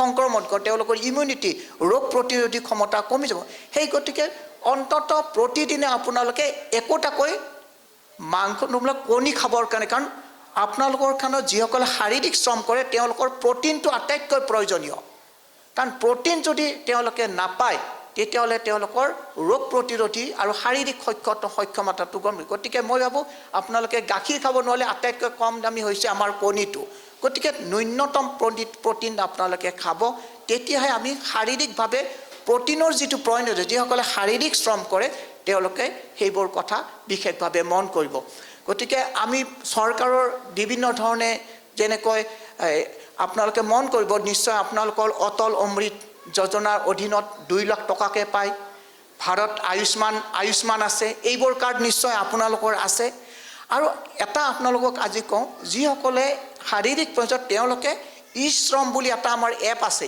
ই-শ্ৰম এই ই-শ্ৰমত আপোনালোকে পঞ্জীয়ন কৰি ল'ব আৰু সেই পঞ্জীয়নটো কেনেধৰণে হয় ই-শ্ৰম এপত গ'লে আপোনালোকৰ যিবোৰ কমন ছাৰ্ভিচ চেণ্টাৰ আছে সেই তেওঁলোকে বুজাই দিব আপোনালোকৰ আধাৰ কাৰ্ড লিংক যিটো মোবাইল আছে সেই মোবাইল নাম্বাৰেৰে আপোনালোকে তাত ৰেজিষ্ট্ৰেশ্যন কৰিলে OTP আহিব তেতিয়া আপোনালোকে এখন ই-শ্ৰম কাৰ্ড পাব গতিকে মই অনুকান ই-শ্ৰম কাৰ্ড পালে কি হ'ব আপোনালোকে ESI হস্পিটালত চিকিৎসাৰ সুবিধাটো পাব যিবিলাক আনঅৰ্গেনাইজ শ্ৰমজীৱী লোক আছে গতিকে মই আশা কৰিম যে আমাৰ BK চৌধুৰীৰ সন্মুখতো আমাৰ এখন ভাল এটা হেৰি আছে মানে তেওঁলোকে এই ধৰণৰ কাম কৰে আমাৰ এইটো অঞ্চলৰ অৰ্থাৎ ভূতনাথ দুৰ্গা হৰমঞ্চৰ যিসকল শ্ৰমজীৱী শাৰীৰিক শ্ৰম কৰা আমাৰ তেওঁলোকে ই-শ্ৰম কাৰ্ডখন যেনে তেনে কৰি ল'ব গতিকে যিবোৰ কথা আপোনালোকে নাজানে সেইবোৰ মানে জনাটো উচিত বা জানি ল'বৰ কাৰণে প্ৰয়াস কৰিব আমাৰ মজদুৰ ইউনিয়নৰ যাদৱ আছে তেনেকুৱাকৈ আমাৰ এই অঞ্চলতো যদি তেনেকুৱা সংগঠন আছে তেওঁলোকৰ লগত কাৰণ আপোনালোকৰ সমস্যা আপোনালোকে প্ৰকাশ কৰাৰ থল নাই কাক ক'ব কোনে শুনিব গতিকে চৰকাৰে সুবিধা দিছে ই-শ্ৰম দিয়াৰ লগে লগে কিছুমান সুবিধা ESI হস্পিটালৰ চিকিৎসাৰ সুবিধা এইবোৰৰ ক্ষেত্ৰত আপোনালোকে মনোযোগ দিব নিজৰ স্বাস্থ্যৰ প্ৰতি সচেতন হ'ব আৰু হেৰি আমাৰ ছাৰদে যি কথা কৈছে যে ন্যূনতম সময় 24 ঘণ্টাৰ 8 ঘণ্টা আপুনি শ্ৰমত নিয়োগ কৰিলে অন্ততঃ 1 ঘণ্টা যদি আপোনালোকে আধ্যাত্মিক চিন্তাত নিয়োগ কৰিব পাৰে সেইটো মই হেৰি নকওঁ সেইটো আপোনালোকৰ চিন্তাৰ পৰিসৰৰ মাজৰ কথা সেইটো যদি কৰিব পাৰে কি হয় এখন আমি সুস্থ সমাজ গঠন কৰিব পাৰোঁ আৰু সুস্থ সমাজ গঠন হ'লেহে আমি এটা ভাল পৰিৱেশ আহিব ভাল পৰিৱেশ অহা মানে আমাৰ পৰৱৰ্তী প্ৰজন্মই এখন ভাল পৰিৱেশৰ আমি দিবলৈ সক্ষম হ'ম। গতিকে আমি আশা কৰিম যে আজিৰ এই প্ৰজাপিতা ব্ৰহ্মকুমাৰী বিশ্ববিদ্যালয়ৰ যি এটা সুন্দৰ অনুষ্ঠানৰ জৰিয়তে আপোনালোকক যিখিনি কথা ক'লে, যিটো ধৰণে আপোনালোকক সন্মান জনালে, সম্বৰ্ধনা জনালে, মই নিজে আপ্লুত হৈছোঁ। আৰু তেখেতসকলৰ এই কাৰ্যক মই ভুৰি ভুৰি মই তেওঁলোকক ধন্যবাদ আৰু কৃতজ্ঞতা জ্ঞাপন কৰিছোঁ। কাৰণ এনেকুৱা কাম কাজে এইসকলৰ মনোবল শক্তিশালী কৰিব আৰু সমাজখনত আপোনালোকে যিখিনি কথা কৈছে এইখিনি কথাই তেওঁলোকৰ কোনো যদি মাদক দ্ৰব্যৰ প্ৰতি আসক্তি আছে হয়তো তেওঁলোকে ইয়াৰ পৰা আঁতৰি আহিবলৈ সক্ষম হ'ব।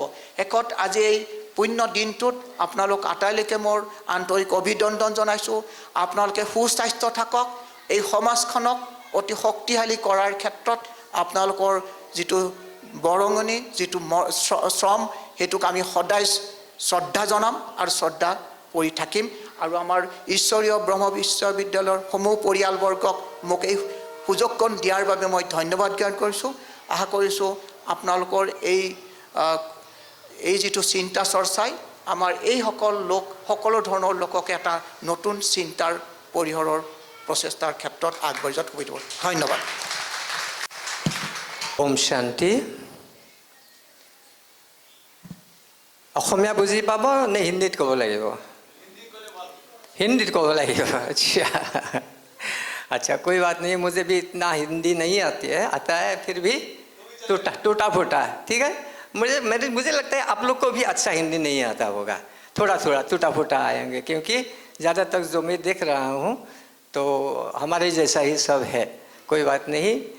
हाँ, भाषा कोई बड़ी बात नहीं, भाव बड़ी बात होता है, अंदर की भाव है ना। तो भाषा कोई बाधा नहीं होता है।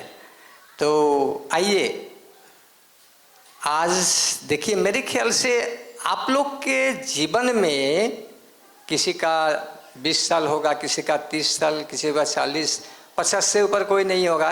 है कोई 50 से ऊपर? 50 से ऊपर कोई नहीं है। आपके हाथ में वो जो मेरे जैसा बिना बाल वाला है, आपका कितना हुआ? 48 हुआ है ना। तो देखो मेरा कितना हुआ, मेरा 71 हो गया, 72 चल रहा है, ठीक है। तो यहाँ शायद बहुत सारे बच्चे हैं जो मेरे बच्चों से भी छोटा है, लेकिन हाँ मैं शादीशुदा नहीं हूँ, लेकिन उम्र के हिसाब से अगर देखें तो आप सब बहुत छोटे हो। तो अब तक लगता है ये जिंदगी में ऐसा परिवेश आपको नहीं मिला होगा। मिला है तो हाथ उठाए। किसको मिला था? कभी ऐसा सम्मान आपको दिया था कोई? नहीं दिया था, नहीं दिया था। आज कैसा लग रहा है? अच्छा लग रहा है। देखो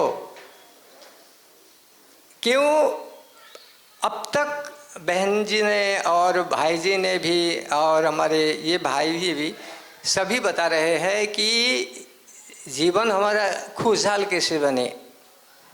तो बात आता है क्या पैसा से खुशी आएगी? खाली पैसा से खुशी आएगा? शांति होगा? क्या चाहिए? पैसा चाहिए या शांति चाहिए? लेकिन पैसा नहीं चाहिए, पैसा भी चाहिए। देखिए कोई चीज़ का मूल्य कम नहीं होता है। जैसे पैसा भी बहुत ज़रूरी है, ऐसे जीवन में शांति भी बहुत ज़रूरी है, सुख भी ज़रूरी है। तो सुख और शांति पैसे के साथ साथ हम सभी, जैसे कि सबने कहा, हम सभी श्रमिक है, करते तो कुछ भी है ना। तो हर कोई काम करता है, लेकिन काम करते हुए सभी के दिल में होता है खुशहाल जीवन कैसे हो, घर में समाज में कैसे हम शांति से रह सके, ये सब की चाहत होती है। तो इसके लिए कैसे होगा? हम चाहने से ही मिल जाएगा हमें? हम अगर कहें कि हमें चाहिए चाहिए, तो चाहने से कुछ नहीं होता, करने से होता है। तो अब तक जो आप सबने सुना कि डॉक्टर दक्का जी ने आपको जैसे बताया कि दिन भर मेहनत करते करते थके हुए घर में आए हैं और परिवार ने कुछ बोल दिया तो आपको गुस्सा चढ़ता है। अच्छा, किस किस को कभी गुस्सा नहीं आता है? सबको आता है ना, मेरे को भी आता है, आता था, अभी भी थोड़ा थोड़ा आता है, लेकिन क्या है, मेरे में अभी शक्ति आ गया कि गुस्सा अंदर में आते भी उसको मैं बाहर नहीं निकल के रखने की मेरे में शक्ति आ गया। तो इसके लिए हमें कुछ तो करना होगा ना। देखिए, आपकी जो परिवार है, फैमिली है, वो भी तो श्रमिक ही है ना। आप तो सुबह 8-9 बजे निकल के आ गए, और वो तो सुबह आपसे भी जल्दी उठ कर के मेहनत करते हैं ना। बच्चों को सीखना, खाना पकाना, आपको खाना खिला के भेजना, दिन भर घर का काम करना, और सब कुछ करते हुए बच्चों का भी देखभाल करते हुए सब कुछ संभालना, क्या वो कम काम करते हैं? लेकिन हम पुरुष हैं, हम समझते हैं मेरी बात ही चलना चाहिए। अरे भाई, आपको अगर मान चाहिए, उनको भी तो मान चाहिए ना। आप रात में जाकर गुस्सा होकर कुछ कह दिया, क्या उसको दिल में ठेस नहीं पहुंचेगा? उसका दिल दुखेगा नहीं? कहेंगे सारा दिन इतना किया फिर भी एक मीठा शब्द किसी के मुंह से नहीं होता। लेकिन आपसे क्यों नहीं निकलता है? क्यों नहीं निकलता है? आप भी चाहते हो, आप कभी नहीं चाहते, कोई कभी नहीं चाहता है कि मैं कोई किसी को दुख दूं, एक कोई नहीं चाहता, आप भी नहीं चाहते। लेकिन आदत के मजबूर है हम कि हमारे अंदर शक्ति नहीं है। शक्ति नहीं है, कैसे हम अशांति को शांति में परिवर्तन करें, इसका शक्ति नहीं है। नहीं है क्यों? आप सबके हाथ में तो मोबाइल होगा ना, है ना? मोबाइल सबके हाथ में मोबाइल है, छोटा बड़ा सबके हाथ में मोबाइल है। तो आप अगर दिन में सुबह उठ के मोबाइल को चार्ज नहीं करेंगे, वो दिन में काम करेगा? नहीं करेंगे ना। और बाद में आप काम करते करते दिन में अगर कम हो गया फिर भी आप चार्जर में लगा देते हो ना, जहाँ भी काम करते हो, क्योंकि उसको चार्ज करना है, उसमें शक्ति भरना है। शक्ति भराते रहेंगे तो वो काम देता रहेगा, वो आपके काम में आएगा। लेकिन हम अंदर में कौन सा शक्ति भरते हैं? शरीर के लिए तो भोजन देते हैं, लेकिन मन को शांत रखने के लिए कौन सा शक्ति, कौन सा चार्जिंग हम करते हैं? करते हैं कोई? नहीं। सुबह उठते ही चलो तरह हाँ काम निपटा कर काम में निकल जाना है। ये आपका ही दिनचर्या नहीं, सबका है। भले ऑफिस में काम करे और कहीं भी करे, कुछ भी करे, सबका वही दिनचर्या है। तो बात होता है, जब हमने शांति को कैसे अंदर में भरना है उसका ही अगर कोशिश नहीं करेंगे तो हम शांति में रहेंगे कैसे, दूसरों को भी शांति में कैसे देंगे? तो मैं ज़्यादा नहीं बोलूँगा, बस इतना ही कहना चाहूँगा। भूख भी लगी होंगी सबको, कि बहुत कुछ नहीं करना है, साधारण सी बात है। तो जैसे आप लोग कहते हो ना, काम करते हुए, जैसे कि आप किसी मालिक के दुकान में या कहीं फैक्ट्री में काम करते हो, मालिक तो बड़े ठाट बाट से रहते हैं, और आप लोग के दिल में क्या होता है, हाय रे हमारा तकदीर, हम कमा करते हैं और मौज करते हैं, ये सभी आता है ना दिल में? जरूर आएगा, बिल्कुल आएगा। अरे देखो, पसीना, हमारा खून पसीना करके हमने कमाई करके दिया और मौज वो कर रहा है, क्या हमारा तकदीर है? भगवान क्या अंधा है कि हमको ऐसा बनाया? नहीं, भगवान अंधा भी नहीं है और भगवान किसको देता भी नहीं है, भगवान से लेना पड़ता है। भगवान कहते हैं मैं देता हूँ, ले लो। लेना हमारे हाथ पर है। तो लेने के लिए क्या करें? आप देखो, ये जो मन में होता है ना, कभी कोई अगर बड़े बड़े लोग आपको अपमान कर देते हैं, आप कुछ कर भी नहीं सकते हो, अंदर ही अंदर क्या होता है, गुस्सा को पीना पड़ता है। तब क्या दिल में आता है, यही क्या समाज है किसी का कोई किसी को मान नहीं देता, हमारा काम का कोई संबंध नहीं है। लेकिन कैसे आएगा? क्योंकि सब समझते हैं सब अलग अलग है। आप अलग हो, मैं अलग हूँ, ये सब अलग है, वो मालिक अलग है, हाँ मैनेजर अलग है, सब हम अलग अलग समझते हैं। क्यों? क्योंकि समझते हैं तो अलग अलग है ही। कोई किसी धर्म के होंगे, कोई किसी मजहब के होंगे, सब अलग अलग समझते हैं। लेकिन आप सोचो, आपके घर में आप एक ही परिवार के हो, आपके एक ही परिवार में 10-12 सदस्य होता है। 10-12 सदस्य को आप अलग अलग समझेंगे? मान लीजिए आपका 4-5 भाई है, मान लीजिए 4-5 भाई है, कोई मजदूरी करता है, कोई खेती में काम करता है, कोई बड़ा IAS ऑफिसर है, कोई डॉक्टर है, कोई इंजीनियर है। लेकिन घर में जब आते हैं तो क्या आप मजदूर करने वाले नीचे बैठते हो और IAS ऑफिसर वाला डॉक्टर अलग बैठते हैं?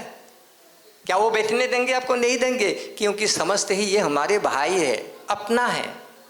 अपना है तो अपनापन से एक साथ रहते हैं और सुख दुख में एक दो की सहयोगी बनते हैं, एक दो को मदद देते हैं। क्यों? ये अपना है।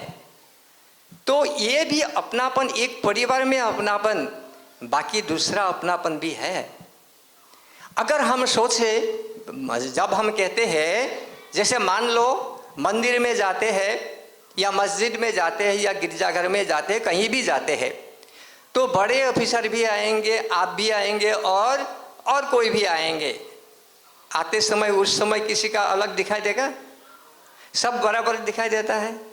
कोई अलग अलग नहीं करता है कि ये तो ऑफिसर है आगे जाइए, ये मजदूर है पीछे रहे, ऐसा तो नहीं है ना।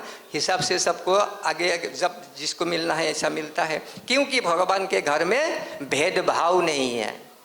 ये भगवान का घर मानते हैं, भेदभाव नहीं है। इसी तरह से हम सब, कोई भी हो, हम सब मनुष्य मतलब जो भी है, हम एक ही परिवार के हैं। ये हम भूल गए हैं, एक ही परिवार के हैं। विश्व हमारा परिवार है, हम सब मनुष्य यहाँ सब आपस में भाई भाई है, भाई बहन है, एक ही परिवार का है। ये भूल गए हैं। क्यों? क्योंकि हमने भगवान को अलग अलग जगह पर रख दिया, अलग अलग भगवान कह दिया। और कहते तो है कि भगवान एक है।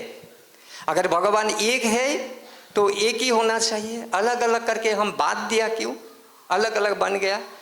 तो वास्तव में हम सब भगवान की संतान है, हम सब एक परिवार की है, और एक परिवार के नाते हम आपस में प्यार देना लेना ये हमारा अधिकार बनता है। लेकिन ये भाव कब होगा, कैसे होगा? कहने से हो जाएगा कि हम सब एक भगवान की संतान है, आपस में मिल जाओ? नहीं होगा। लेकिन जानना पड़ेगा कि कैसे हम भगवान की, ईश्वर की, अल्लाह की, खुदा की, गॉड की संतान, हम आपस में भाई भाई, ये जानना पड़ेगा। ये ज्ञान हमें नहीं है तो आपस में अलग अलग हो गए हम। तो ये जानने के लिए हमें जानने की शिक्षा भी लेना पड़ेगा। तो शिक्षा कहाँ मिलेगा? कोई धर्म में कहेंगे हमारी अच्छा है, कोई कहेंगे हमारी अच्छा है, तो वहाँ भी तो अलग अलग ही होता है, सब अलग अलग दिखाते हैं। लेकिन प्रजापिता ब्रह्मा कुमारी ईश्वरीय विश्वविद्यालय, जहाँ से हमारे बहन जी आए हैं, हम लोग आए हैं, तो ये यहाँ एक संस्था है जहाँ पर वो शिक्षा दी जाती है कि आप कौन हो, कौन हो आप, हिंदू हो, मुसलमान हो, क्रिश्चियन हो, बौद्ध हो, या आप कौन हो, इसकी शिक्षा देती है ना। कोई हिंदू का बच्चा जन्म के बाद अगर मुसलमान के घर में बड़े होते हैं, और बच्चा कभी जान पाएगा कि मैं हिंदू हूँ? नहीं जान पाएगा, क्योंकि उनको ज्ञान ही नहीं है, मालूम ही नहीं है कहाँ जन्म था, क्या हुआ था, क्या है। तो उनको बताना पड़ेगा कि तुम वास्तव में मुसलमान नहीं हो, तुम हिंदू के घर के थे, ऐसा ऐसा हुआ तो तुम्हारे मुसलमान के घर में पालना हुआ। तो उनको ज्ञान देंगे तब तो जानेंगे ना, तब वो हिंदू परिवार को भी वो अपना मानेंगे। पहले तो मुसलमान परिवार को ही अपना मान के बड़े हो गए, अगर जानेंगे कि मेरा माँ पिता हिंदू है तो हिंदू परिवार के लिए भी उसका प्यार बढ़ेगा, क्योंकि अपना है। तो इसी तरह हम सब भगवान के संतान हैं। ये संतान होने के नाते हमें जानना अधिकार है कि हम कैसे भगवान का संतान हैं, किस रूप से हम भगवान का संतान हैं। आज मैं इसके बारे में व्याख्या नहीं करूंगा, लेकिन बहन जी ने जैसे आपको सौगात में कुछ देने के लिए लाया है ना, ये परमात्मा की एक चित्र दिखाया है। खाली इससे भी काम नहीं चलेगा। इसमें अगर घर में रखकर सुबह उठ के प्रणाम करेंगे और धूप लगा देंगे तो काम नहीं चलेगा। काम चलेगा क्या है, उनको जानना पड़ेगा ये कौन है, इनके साथ मेरा संबंध क्या है, इनसे मुझे क्या मिलता है, क्या मिलेगा, ये जानना पड़ता है। तो इसके ही शिक्षा दिन में आधा घंटा, सिर्फ आधा घंटा, जैसे मैंने पहले बताया कि मोबाइल चार्ज करेंगे तो आपको दिन में मदद मिलेगा। इसी तरह अगर आप सुबह आधा घंटा समय दे करके, आधा घंटा, सिर्फ आधा घंटा बैठ करके पहले तो जान लेंगे कि भगवान कौन है और मैं कौन हूँ, इनके साथ मेरा संबंध क्या है, इनसे मुझे क्या मिलता है, ये बात जानेंगे। जानकर फिर उनके साथ संबंध जोड़ेंगे। ये संबंध जोड़ना ही जैसे कि मोबाइल चार्जिंग की तरह हमारे आत्मा में, हमारे मन में, बुद्धि में शांति का प्रवाह बहने लगेगा, प्रवाह बहने लगेगा। मोबाइल चार्ज कैसे होता है? मोबाइल का चार्ज पावर हाउस के साथ कनेक्शन होता है। भले आपके स्विच बोर्ड में है उसका स्विच, लेकिन कहाँ कनेक्शन होता है? पावर हाउस के साथ। पावर हाउस का अगर सावधान हो जाए, आपके घर में स्विच बोर्ड है, क्या मोबाइल चार्ज होगा? नहीं होगा, क्योंकि वहाँ बंद हो गया। तो इसी तरह परमात्मा के साथ हम जब जोड़ेंगे, परमात्मा कोई क्या नाम से बुलाते हैं, कोई क्या नाम से बुलाते हैं, कोई अल्लाह कहते हैं, कोई भगवान कहते हैं, कोई खुदा कहते हैं, कोई गॉड कहते हैं, कोई यहोवा कहते हैं, अलग अलग है, लेकिन है तो एक ही है ना। तो उस एक को जानना, एक को जानना, ये हमारे हक भी है और जानना जरूरी है, ताकि हम उनसे शक्ति लेकर जो हमें जिंदगी में चाहिए, पैसे के साथ साथ शांति, सुख, आनंद, खुशी, वो हम अपने अंदर भर सकते हैं। क्योंकि परमात्मा के लिए कहा जाता है वो शांति का सागर है, प्रेम का सागर है, आनंद का सागर है, पवित्रता का सागर है, सुख का सागर है। तो जिनके पास सब कुछ है, उनके साथ अगर संबंध जोड़ेंगे, उनका चीज तो आपका ही बन जाएगा ना। तो इसको हमारे ये संस्था में राजयोग कहते हैं। तो पहले जानने के लिए आधा घंटा, और ये परमात्मा के साथ जोड़ने के लिए, बुद्धि का जोड़ने के लिए 10-15 मिनट आप अगर रोज काम करने के पहले या काम से छुट्टी लेकर कभी भी आकर बैठेंगे, मैं दावे से कह सकता हूँ 7 दिन आप करके देखिए। अगर आपके जीवन में परिवर्तन नहीं होगा तो कहना। आपके सामने मैं हूँ, मैंने कहा ना मेरा 71 साल हो गया। मेरा भी एक जीवन था जो जवानी के समय था। उस समय मैं भी ऐसा ही समाज में जैसे लोग थे वैसा ही था। मेरा भी सब बुरी आदतों के मैं आदी थे, लेकिन उसके कारण मेरे परिवार में माँ बाप हो, भाई बहन, सबके बीच में मैं जैसे कि एक मतलब जैसे कि कोई बेजरूरी चीज़ बन गया था, सबके मन में नालायक बन गया था। लेकिन जब से मैंने इस संस्था के साथ जोड़ा अपने को, ये मैं तकदीरवान समझता हूँ कि मुझे भगवान ने बहुत प्यार से अपना बना लिया, अपना परिचय देकर मुझे अपना, तो उनका जो कुछ है सब मुझे दे दिया। ये मैं तो बहुत भाग्यशाली समझता हूँ। अगर नहीं होता आज मैं यहाँ खड़े होने का लायक नहीं रहता। तो मैं चाहता हूँ, मेरा उम्र का तजुर्बा है और साथ साथ दिल में आप सबके लिए प्यार भी है। आप मेरे भाई हो, आप मेरी बहन हो। मैं चाहता हूँ, मेरा दिल कहता है कि आप सबका जीवन सुखमय हो, खुशहाल हो, आनंदमय हो। तो उसके लिए निवेदन भी है, अधिकार से कहता हूँ, यहाँ बैठे कोई भी जो भी है, दीदी ने बताया कि आपको पर्चा देंगे, उसमें हमारा फ़ोन नंबर भी है। हमारे गुवाहाटी में बहुत सारे सेंटर है, वहाँ कहीं भी आकर आप 10-15 मिनट भी हो तो वहाँ रोज़ आइए, आकर देखिए कि ज़िंदगी कैसे परिवर्तन होता है, कैसे आपके परिवार और आने वाले जो आपके बाल बच्चे होंगे वो भी सही रास्ते पे चलने का मार्ग उसको दिखाई देगा। आप कहेंगे धन्य हूँ मैं कि मेरे बच्चे अच्छे रास्ते पर चल रहे हैं। कहा ना भाई जी ने या बहन जी ने कि आप अगर शराब पी करके या सिगरेट पी करके बच्चों को अगर कहेंगे ये खराब चीज़ है, नहीं करना, क्या वो मानेंगे? नहीं मानेंगे। हम छोड़ के अगर बोलेंगे, छोड़ के बोलेंगे कि देखो मैंने छोड़ दिया, इससे मेरा नुकसान हुआ था, मैं आज छोड़ दिया तो मुझे प्राप्ति हुई, मुझे खुशी हुई, मुझे बल मिला, शरीर का भी बल मिला, पैसा भी बच गया और खुद में भी शांति आई और सबके साथ शांति का व्यवहार हो गया। तो हम सबका जिम्मेवारी है। आप अपने को साधारण नहीं समझना, आप साधारण नहीं हो, आप भगवान के बच्चे हो।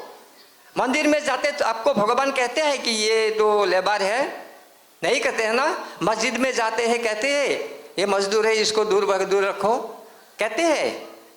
नहीं कहते, क्योंकि भगवान के नज़र में कोई छोटा बड़ा नहीं होता है। तो आप साधारण नहीं हो, साधारण आपकी शारीरिक रूप और शारीरिक व्यवस्था को आप देखते हो, बल्कि आप शारीरिक रूप में जो समझते हो आप वो नहीं हो। आप भगवान के संतान हो। आप इस विश्व को, इस दुनिया को सही रास्ता दिखाने का आप में शक्ति है। आप में इतना शक्ति है कि आप सबको सही रास्ता दिखाकर समाज को या देश को आप परिवर्तन कर सकते हो, देश में खुशहाली ला सकते हो। तो मेरा निवेदन इतना ही रहेगा कि आए हैं, जबकि शुभ दिन में आए हैं और एक शुभ वातावरण में, ये नामघर के प्रांगण में आप लोग बैठे हो। देखो ये भगवान की दुआ समझो, आज भगवान की बड़ी दुआ भरी हाथ आप सबके सिर पर है, तब तो आप आज यहाँ आए हो। जो नहीं आए हैं वो तो मैं क्या कहूँ, उसके लिए उसको तो बहुत खो दिया। आज आप सब बहुत पा लिया और बहुत लेके भी जाएंगे। ये आज का दिन आपकी ज़िंदगी का एक यादगार दिन होगा और इस दिन को सोचकर आपके मन में खुशी आएगा। लेकिन खाली ऐसा नहीं करे कि आज हो गया तो यहाँ ही समाप्त नहीं करो। आज जैसे कि शुभारंभ हुआ तो आज से शुभारंभ करो कि अंग्रेजी में कहते हैं, हिंदी में भी कहते हैं ना, शुभस्य शीघ्रम। शुभस्य, जो शुभ है वो ताड़ाताड़ी करो। तो आप सुबह दिन में आपके लिए एक सुंदर सा रास्ता दिख रहा है, आज उस रास्ते पर चलने का प्रतिज्ञा करो, मन में ठान लो कि कुछ भी हो मुझे पहले तो जाकर देखना है ये लोग सच बोलते हैं क्या नहीं बोलते हैं। हो सकता है या समय नहीं है? बोलिए किसके पास समय नहीं है? समय नहीं है कभी नहीं बोलना। समय सबके साथ पास बराबर होता है। हमारे देश के प्रधानमंत्री को भी उतना ही समय मिलता है, देश को संभालते हैं, लेकिन वो स्वास्थ्य का भी ध्यान रखते हैं। क्यों? वो समय को बचाते हैं। तो समय को अगर बचाएंगे, हमारे साथ ढेर समय है। तो समय की बातें नहीं कीजिए, तो समय निकालना पड़ेगा। समय कोई एक्स्ट्रा नहीं आएगा, ऊपर से नहीं आएगा। समय हमको वहाँ से बचाना पड़ेगा। बचाकर ये जो आज आपको मार्ग दिखाई दे रहा है, इस मार्ग पर आइए। आकर थोड़ा सा, मैंने कहा ज़्यादा दिन नहीं, 1 हफ्ता, सिर्फ 1 हफ्ता आज आप अंदर में ठान के जाओ कि 1 हफ्ता तो मुझे ज़रूर देखना है, ज़रूर देखना है। देखेंगे, उसके बाद अगर अच्छा नहीं लगे, आप कहेंगे कि वो तो जब बोल रहा था ये ठीक नहीं है, अच्छा नहीं है, छोड़ देना। ये ईश्वरीय विश्वविद्यालय है, विश्वविद्यालय जहाँ पढ़ाई होता है। यहाँ कोई धर्म की बात सिखाई नहीं जाती है। विद्यालय है ना, विद्यालय में धर्म नहीं सिखाते हैं। तो ये विद्यालय है और ईश्वर का विद्यालय है, गॉड का, खुदा का ये विद्यालय है। तो इसमें हर एक को पढ़ने का हक भी है और पढ़ना जरूर चाहिए। तो आज इस शुभ दिन पर, शुभ मौके पर हमारे शारदा बहन जी ने हमको बुलाया। बाकी करावन हाथ तो भगवान है। जो बोलना था वो मेरा नहीं था, मेरे मुंह से परमात्मा का ये संदेश समझ लीजिए कि आप परमात्मा के बच्चे हो। आपकी पिता परमात्मा ने ये आपको न्योता दिया है, ये निमंत्रण दिया है कि हे मेरे बच्चे, आओ मेरे घर में, मेरे पास आकर मुझे जानो और अपना जीवन को सुखमय बनाओ, खुशहाल बनाओ, शांतिमय बनाओ, समाज को शांतिमय बनाओ, खुशहाल बनाओ। यही शुभ आशा से सबको धन्यवाद देते हुए मैं अपनी वाणी को यहाँ विराम देता हूँ। धन्यवाद। ओम शांति। फरिश्ता हूँ मैं, प्रकाश में हूँ मैं, देह भान से न्यारा हूँ मैं, आसमां में हल्का हो उड़ता हूँ मैं, फरिश्ता हूँ मैं, प्रकाश में हूँ मैं, फरिश्ता हूँ मैं, प्रकाश में हूँ मैं।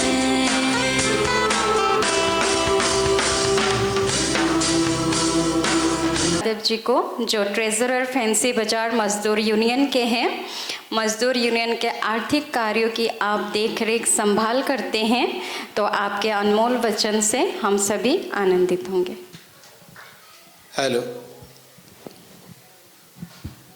आप लोगों ने इतना बेहतरीन समय परमपिता ईश्वर ब्रह्म कुमारी ईश्वरीय विश्वविद्यालय के संस्थापक को दिए, इसके लिए मैं सभी मजदूर भाइयों को धन्यवाद ज्ञापन करता हूं। विशेष करके हमारे फैंसी बाजार मजदूर यूनियन के वाइस प्रेसिडेंट वशिष्ठ यादव, हमारे पंकज जी, विनोद जी, सबों ने, राजगीर यादव, सबों ने ये अपना बहुमूल्य समय दे करके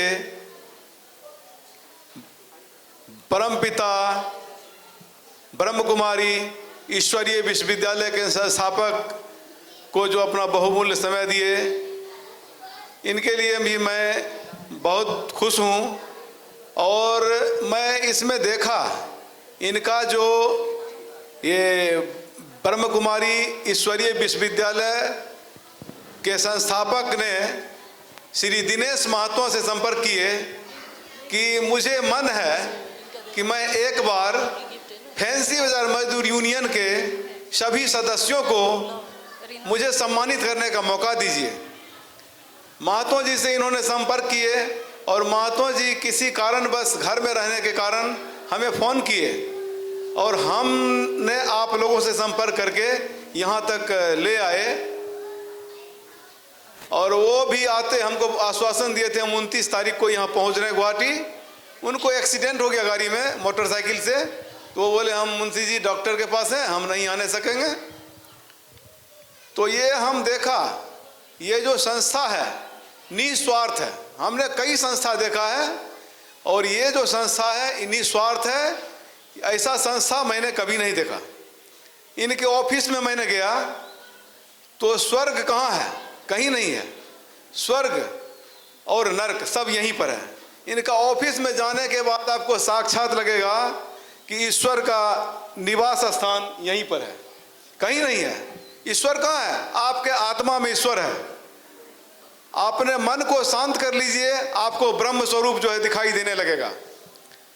तो इनके यहाँ मैंने पहुंचकर मुझे ये आनंद का अनुभूति हुआ कि मैं बहुत पहले हमको आना चाहिए। ऐसे हमारे जो हैं कई सदस्य, आप जिस परमात्मा का नाम ले रहे हैं उनसे जुड़े हुए हैं।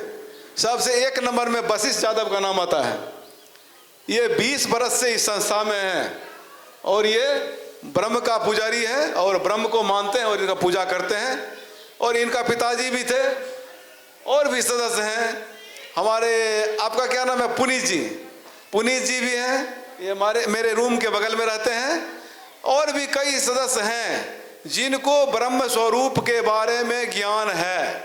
ऐसा बात नहीं, अज्ञानी नहीं है। बहुत से साथी ऐसे हैं जो इस बात को समझते हैं कि ब्रह्म स्वरूप क्या चीज होता है। और आपने ज्ञान का ही बात बोला कि इस संस्था में आने से गलत चीज का जो है छुटकारा मिल जाता है। हम कमाते हैं 5,000 रुपया, तो 3,000 रुपया मेरा गलत चीज में चला जाता है। मेरे पास बचता है 2,000। अगर हम गलत चीज को छोड़ दें तो 5,000 का 5,000 मेरा बचता है। तो किन के कृपा से? परमात्मा की कृपा से। अगर मैंने उनका ध्यान किया और मैंने गलत चीज को छोड़ दिया, और गलत चीज का आप जब सेवन करते हैं तो सारा परिश्रम करके अपने घर परिवार के पास पहुंचते हैं तो दिमाग में टेंशन रहता है, और टेंशन रहने के कारण आप क्या अपने परिवार से झगड़ा करते हैं। और गलत चीज का हम सेवन नहीं करते हैं तो क्या होता है, हम परिवार के साथ में जितना ही मेहनत करके परिश्रम करके आए, अपना परिवार के साथ में सुख शांति का जीवन जी सकेंगे।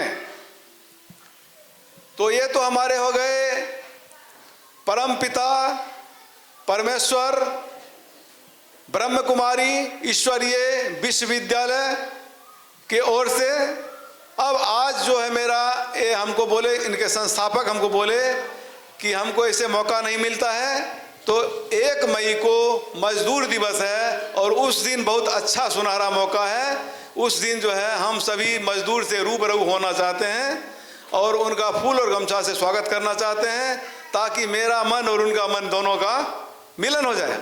आपस में गिव एंड टेक, लेन देन दोनों आदमी में मन का मिलन हो जाए, और उससे क्या होगा, मेरा भी मन शांति और जिनसे हम मिला उनका भी मन शांति। आज हम लोग मजदूर दिवस 1 मई को प्रत्येक साल मजदूर दिवस मनाते हैं। आज से 150 वर्ष पूर्व अमेरिका के शिकागो शहर में मजदूरों से 8 घंटे के बदले 18 घंटे मजदूरी कराया जाता था। मजदूरों के एक नेता ने, उसी मजदूर में से एक नेता बना और वो इस बात का विरोध करा कि 8 घंटे के बदले 18 घंटा मजदूरी करना और 8 घंटा का मजदूरी लेना ये कानून के खिलाफ है। इसके लिए हम जंग छेड़ेंगे। और उन्होंने एक साथ 2 लाख मजदूर सड़कों पर, अमेरिका के शिकागो शहर में सड़कों पर उतर गए। तो सरकार ने क्या किया, मजदूरों पर अंधाधुंध गोलियां चलाई, और गोलियां चलाई, उसमें कई मजदूर घायल हो गए। और घायल होने के बाद जो है क्या हुआ कि बहुत से मजदूर मारे गए, और वो जो मजदूर का जो कपड़ा पहना था, सफ़ेद शर्ट, वो खून से लाल हो गया। और उसी दिन से जो है मई दिवस हम लोग जो है मनाते हैं। और सरकार को विवश होकर के 8 घंटा मजदूरी कराने पर विवश होना पड़ा। इसीलिए उसी दिन से हम जो है आज़ादी मिला हम लोगों को, और उस दिन से जो मजदूर दिवस मनाते हैं। 1 मई को हम लोग प्रत्येक साल मजदूर दिवस मनाते हैं।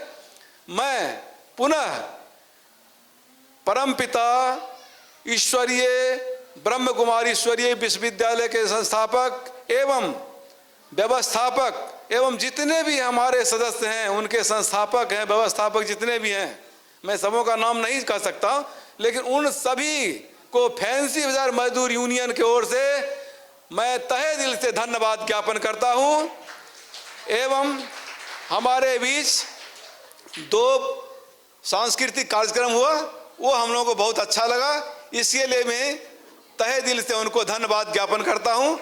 मैं आप लोगों का बहुमूल्य समय ज़्यादा नहीं लेना चाहता हूं। इन्हीं चंद शब्दों के साथ मैं अपनी वाणी को विराम करता हूं। धन्यवाद।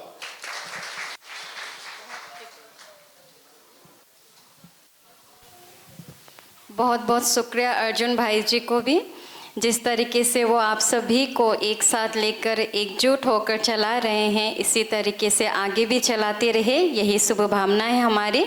अब मैं आगे बढ़ती हूँ और आप सब जो यहाँ पधारे हैं, आप सबको धन्यवाद देने के लिए, वोट ऑफ थैंक्स देने के लिए मैं जितेन भाई जी को मंच पर आने के निवेदन करती हूँ। जितेन भाई जी।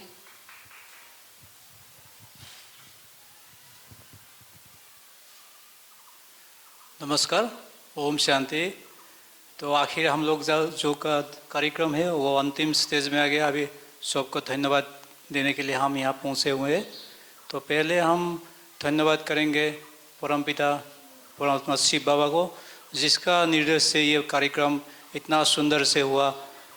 प्रकृति भी हम लोग सहयोग दिया, इतना सुंदर मौसम से हम लोग ये कार्यक्रम ख़त्म करने वाला है, तो उनको बहुत बहुत धन्यवाद।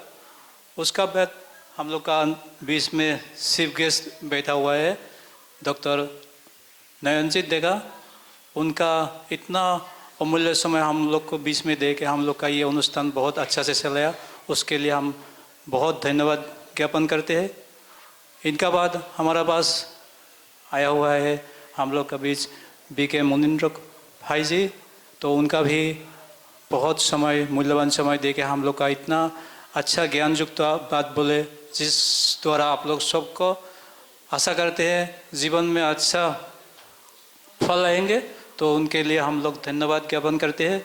उनका बाद हम धन्यवाद करते हैं शांतनु चौधरी देव को, जो आप लोग का मजदूर के लिए बारे में जो ज्ञान दिए, आप लोग का जीवन में काम आएंगे, उसको बहुत धन्यवाद ज्ञापन करते हैं। उसका बाद हम लोग का बीच में फोरलोमुख सेंटर का इंचार्ज शारदा बहन जी को, जिसका निर्देशन से ये कार्यक्रम को अच्छा से ऑर्गेनाइज किया है, उनको बहुत बहुत धन्यवाद।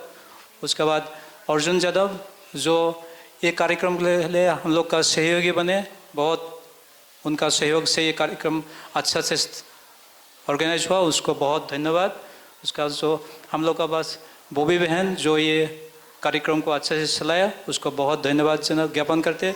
उसके बाद उपस्थित जो आप लोग सब मेहमानों को यहाँ उपस्थित होकर हम लोग को कार्यक्रम को अच्छा से सहयोग करके आगे बढ़ाया, तो सबको धन्यवाद ज्ञापन करते। इसका साथ सब लोग को जो हम लोग का भाई बहन इसमें सहयोग करके अच्छा से ये कार्यक्रम को आगे बढ़ाया, सबको धन्यवाद ज्ञापन करके आज का अनुष्ठान को हम लोग यहाँ ख़त्म करते हैं। धन्यवाद। बहुत बहुत शुक्रिया जितेन भाई जी को भी। अभी आप सभी बैठे रहेंगे, यहाँ ईश्वरीय सौगात आप सभी के लिए है, साथ साथ ईश्वरीय प्रसाद भी है, तो सौगात और प्रसाद जरूर लेकर के जाएंगे। साथ में स्टेज पर मौजूद हमारे विशेष अतिथिगण को भी हम अभी ईश्वरीय सौगात देंगे, तो आइए और इनको सौगात देते हैं।